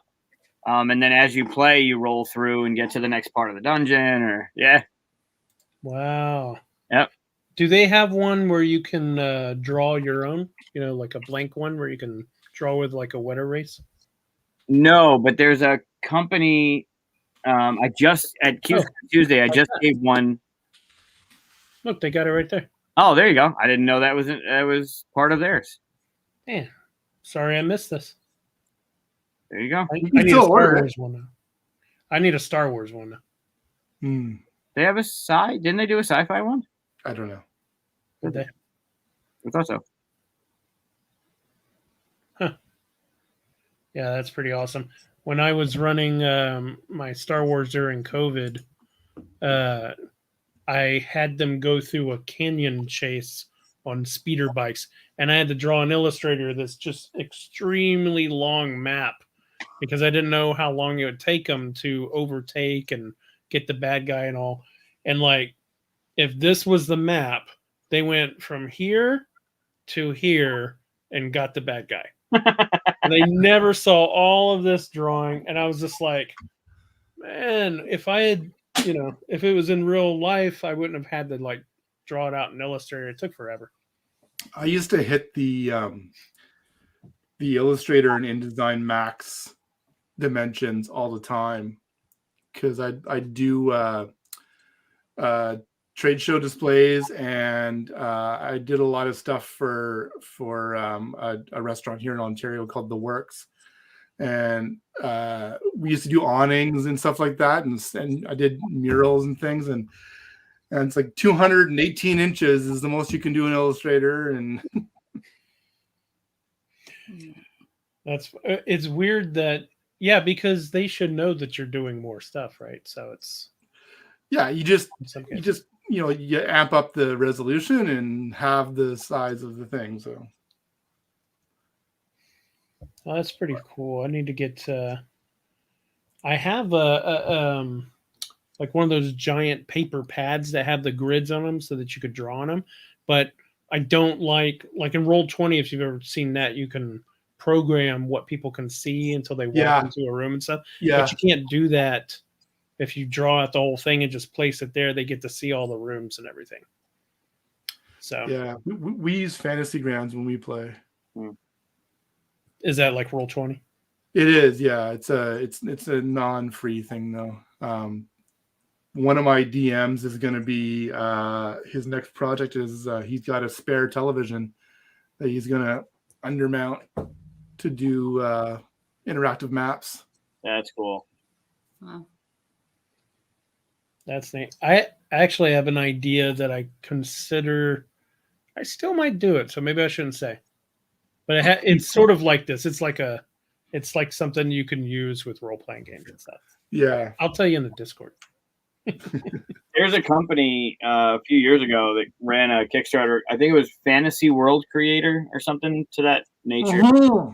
Yeah, that looks so good. Yeah, and it's all like puzzle piece type of stuff. Like think of a puzzle piece, like the male female end of a puzzle, and it's all grid based. And you can like draw the village and it's all wet erase.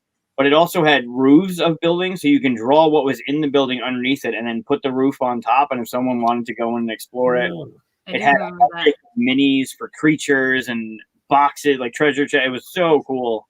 It had a lot of stuff. You'd have to get that all set up and then let the players come in afterwards, right?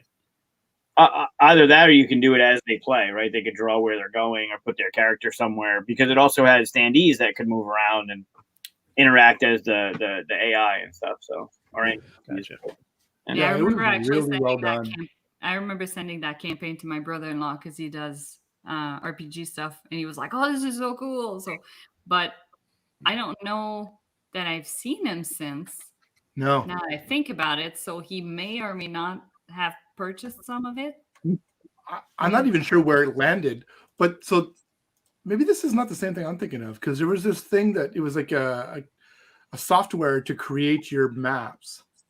Oh no, this was an actual physical. It was the dry erase one. Oh that no! I saw. Yeah. So this was software to create your environments for use in an interactive map.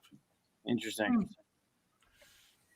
I can't even remember what it's called now, but I mean, I do have a just like a blank grid like material where you can draw on wet erase, and that's what we play on all the time. And that's a lot better than having to do it all out in Illustrator too. So, I wonder if it's available. Now we're just like trying to look for fun stuff for RPG stuff. Well, it's not on.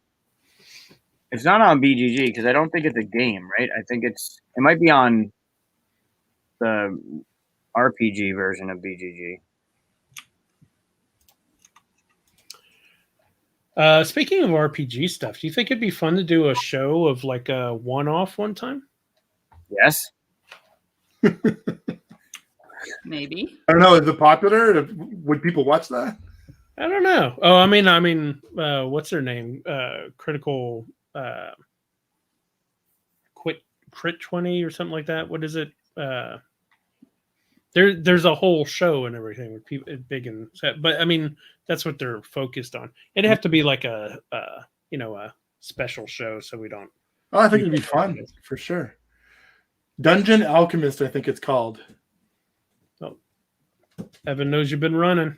See, it worked. You're so cheeky. I can't find that campaign now. I'm Here. It's a Teen Phoenix. I don't know what that means. Yeah, I'm looking for it too. Oh, do you have it? You want me to share it? Sure. I'll post it in. So There you go. Dungeon Alchemist. Ooh. Oh, am I sharing already? Okay. I'm still sharing. Oh yeah, you didn't turn it off.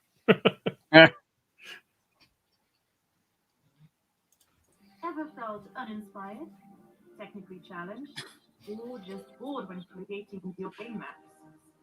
Yeah, we know the feeling. Oh, I remember this. Oh, that's fancy. Oh, that's beautiful. Isn't it though? I was salivating when I saw this. Yeah. Does it really look like that though? I think it does. It's insane if it does. I know. I need a sci-fi version of it. I need a Star Wars version. And off you go. Just start drawing rooms and Dungeon Alchemist will fill in your walls, floors, objects, lights, and so on. Pretty neat, right? Each new room is generated on the That's spot, beautiful. matches your theme, and looks completely unique. Dungeon Alchemist does all the grunt work for you, so you can focus on creating. Once you're happy with the rooms you've designed, the fun really starts. Each room can be I love the perspective of the overhead too. Yeah, I assume you can, like, if I need a dresser in that corner, I assume you could just put one in there. I'll make it happen. Probably. Yeah. Because my problem is, if I, as a player, go in this room, I'm like, all right, I want to search the barrel. Now I want to search that thing right there. I'm going to look under that table, and if I know that this program just throws in crap, then I wouldn't pay attention to all that stuff. So the biggest thing I think would be to, what available models are they going to have? That's probably the biggest limit to like a scalability. Oh, look, you can move stuff around. That's cool. Can rotate it. Wow. Yeah, I need a sci-fi one of these. Now, by the time they make it, my campaign will be over, though. You just got to start a new one. Yeah. Oh, I can't even think of it. You have all the stuff written already. Think about that race scene that no one saw. I can't. Well, it's too sandbox. I end up never using the same stuff that I've done. So that's cool. Like you can lower and raise the walls so you see a planner view or a perspective view. So the only drawback I can imagine is the same drawback I had whenever I was running the game virtually, was that in a face-to-face RPG, if I'm the GM and I look and the players have taken longer than I thought, and I want them to get to this room, I can just not draw out the hallway full of zombies and then have the room connected immediately, and they'll never know, right? Yeah. But if I have to draw it out ahead of time, even if it's gorgeous like this, I'm like, well, here's the hallway full of zombies, and we're not going to get to where I need you to get unless we stay late. So I see the potential. So, having a background in museums, I was always looking for different ways to do things. And Microsoft Surface has some really awesome technology that if you have your mini and on the bottom of your mini, you put a QR code, the screen can read it. So then as you're moving your mini into an area, it could show you the light from that mini to see what it can see. That's pretty cool. Oh, wow. But you'd need an actual Microsoft Surface computer to run it on. And those, the large ones are pretty expensive. Yeah, I've seen. Oh, did you want to keep sharing? No, that's okay. I've seen 2.4 million euros. Ooh. Wow. Wow. Oh, euros. So that's a little more in US. From 3 million US. Yeah. Wow. Yeah. I'm excited to see where this goes. Did you back it? No. It's not that exciting. I don't have time to DM. I wish I did, but I don't. I don't either, but I do. I spent my whole Saturday preparing for Sunday's game. If my DM wants, if one of my what's that? Sorry, what was that? If one of my friends who DMs us wants to buy this, I'm happy to chip in. Hint, hint. Yeah. They're not watching. They're asleep by now. Oh. Zombie toggle. The zombie toggle. What are you talking about, Evan? I'll tell you what I wish I could find is an entire map of a Star Destroyer. Like the rooms and all of that stuff, That has to exist. There's this general thing over here and this general thing over here. I need someone, not me, Like I need someone to create every single layer, everything there is, so that I can have a 4-game session infiltration of a Star Destroyer. There's got to be a blueprint somewhere that somebody has made. I can't find them for free, at least. They might be out there somewhere, but that's the difference. Yeah. It's a whole other ball of wax. Yeah, maybe there's some big book of blueprints or something out there, but yeah, I would love to have something like that. But I've even considered starting it myself, but whoever does that, it's going to be so many hours worth of work. And the problem is that you can't even sell it because it's Star Wars, right? So right. Yeah. Yeah, if it wasn't Star Wars, what I'm doing right now, I'd put my campaign as a generic campaign that you can and put it in a book and sell it. But that's what I get for doing Star Wars. So the beta for this Dungeon Alchemist thing launches in a month. Oh, wow. Is it going to be on Steam? It's a good question. I don't know. It'd be nice if they opened it up. I mean, I can understand why they wouldn't, but if they opened it up for third-party model inclusion and stuff. Yeah. Well, if it's on Steam, then you should be able to, have modules or something that people will start building and stuff, right? Yeah, because there's a lot of really talented people that are just making 3D stuff just to make it for fun. Mm-hmm. Yep. Speaking of Steam, I've been having fun with my medieval town. Have I told you guys about that? No. You have not. There's a game called Foundation. Came out recently, and you get to make your own little medieval town. And what's cool about it is, unlike all these other city builders where there's grids and stuff, you can put a building anywhere you want. So it starts off with it's really relaxing, chill kind of game. It starts off with a little town center with I think you got 10 people just standing around doing nothing in the grass with woods around them. And then you build a little building and they'll start walking to that building if you assign them that work. And then you start building other buildings. And as you do, the people start making roads by just wearing down paths in the grass. So you could put a building anywhere you want but after a while you realize that you start I should have put this building over here, but now that's not where the people go and stuff. So it starts to organically grow the city that would have happened in real life, because you don't think about, in a real life, in a game, if you think, oh, I'm going to make a city, you start with the whole macro. The city's going to be this big, so zones got to be over here and all this stuff. But if you just start with building after building after building, you end up with this very messed up city, which is why all the middles of major cities are messed up and stuff. Is that the thing Aldi was talking about? Oh, was he playing it? I don't know. I might have mentioned it on Alaboom. I don't know if he was playing it or not. But yeah, it's a really fun, just like relaxing game for the most part. Your people start getting mad at you if you don't feed them, apparently. Gosh, I remember back in the day when I used to play SimCity on my Amiga. Amiga?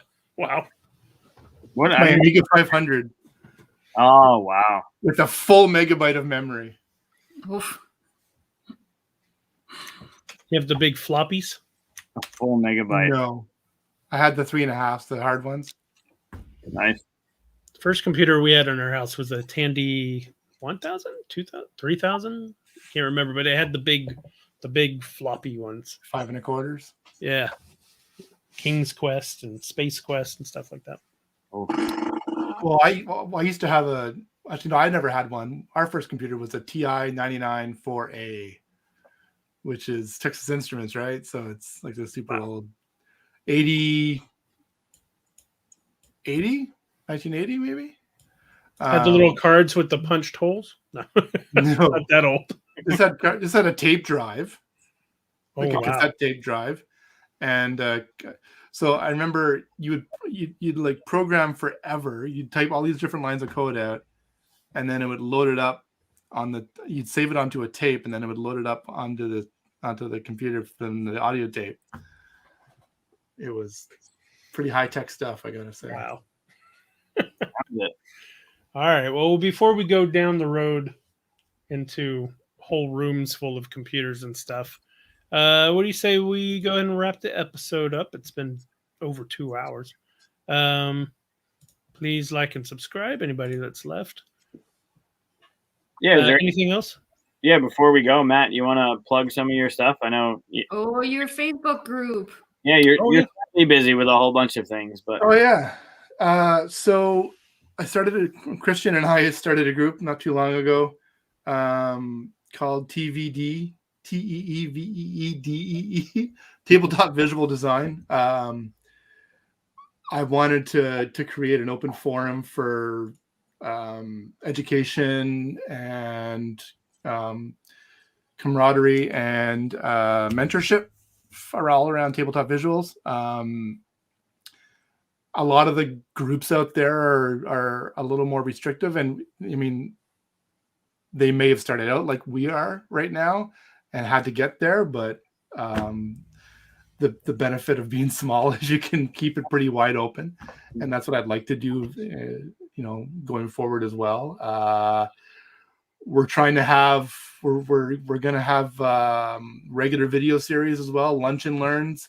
I'm in talks with the folks at creativepro.com who are experts in InDesign and other Adobe products that we're hoping to get some people on to chat at one of our lunch and learns to maybe teach us some of the more advanced topics with InDesign, like data merge or doing grep styles, which is like every time you type the word village in your text, it automatically applies a style to it, for instance, or stuff like that. Just things that really make our jobs as designers easier, and to produce a more consistent product. So stuff like that. Nice. TBD. How many members so far? I don't know, 300 maybe. 240. Wow. 240. So when we hit 500, I'm giving away a drawing tablet. Oh, What? I think that's the one I entered for. You did, I yeah. think.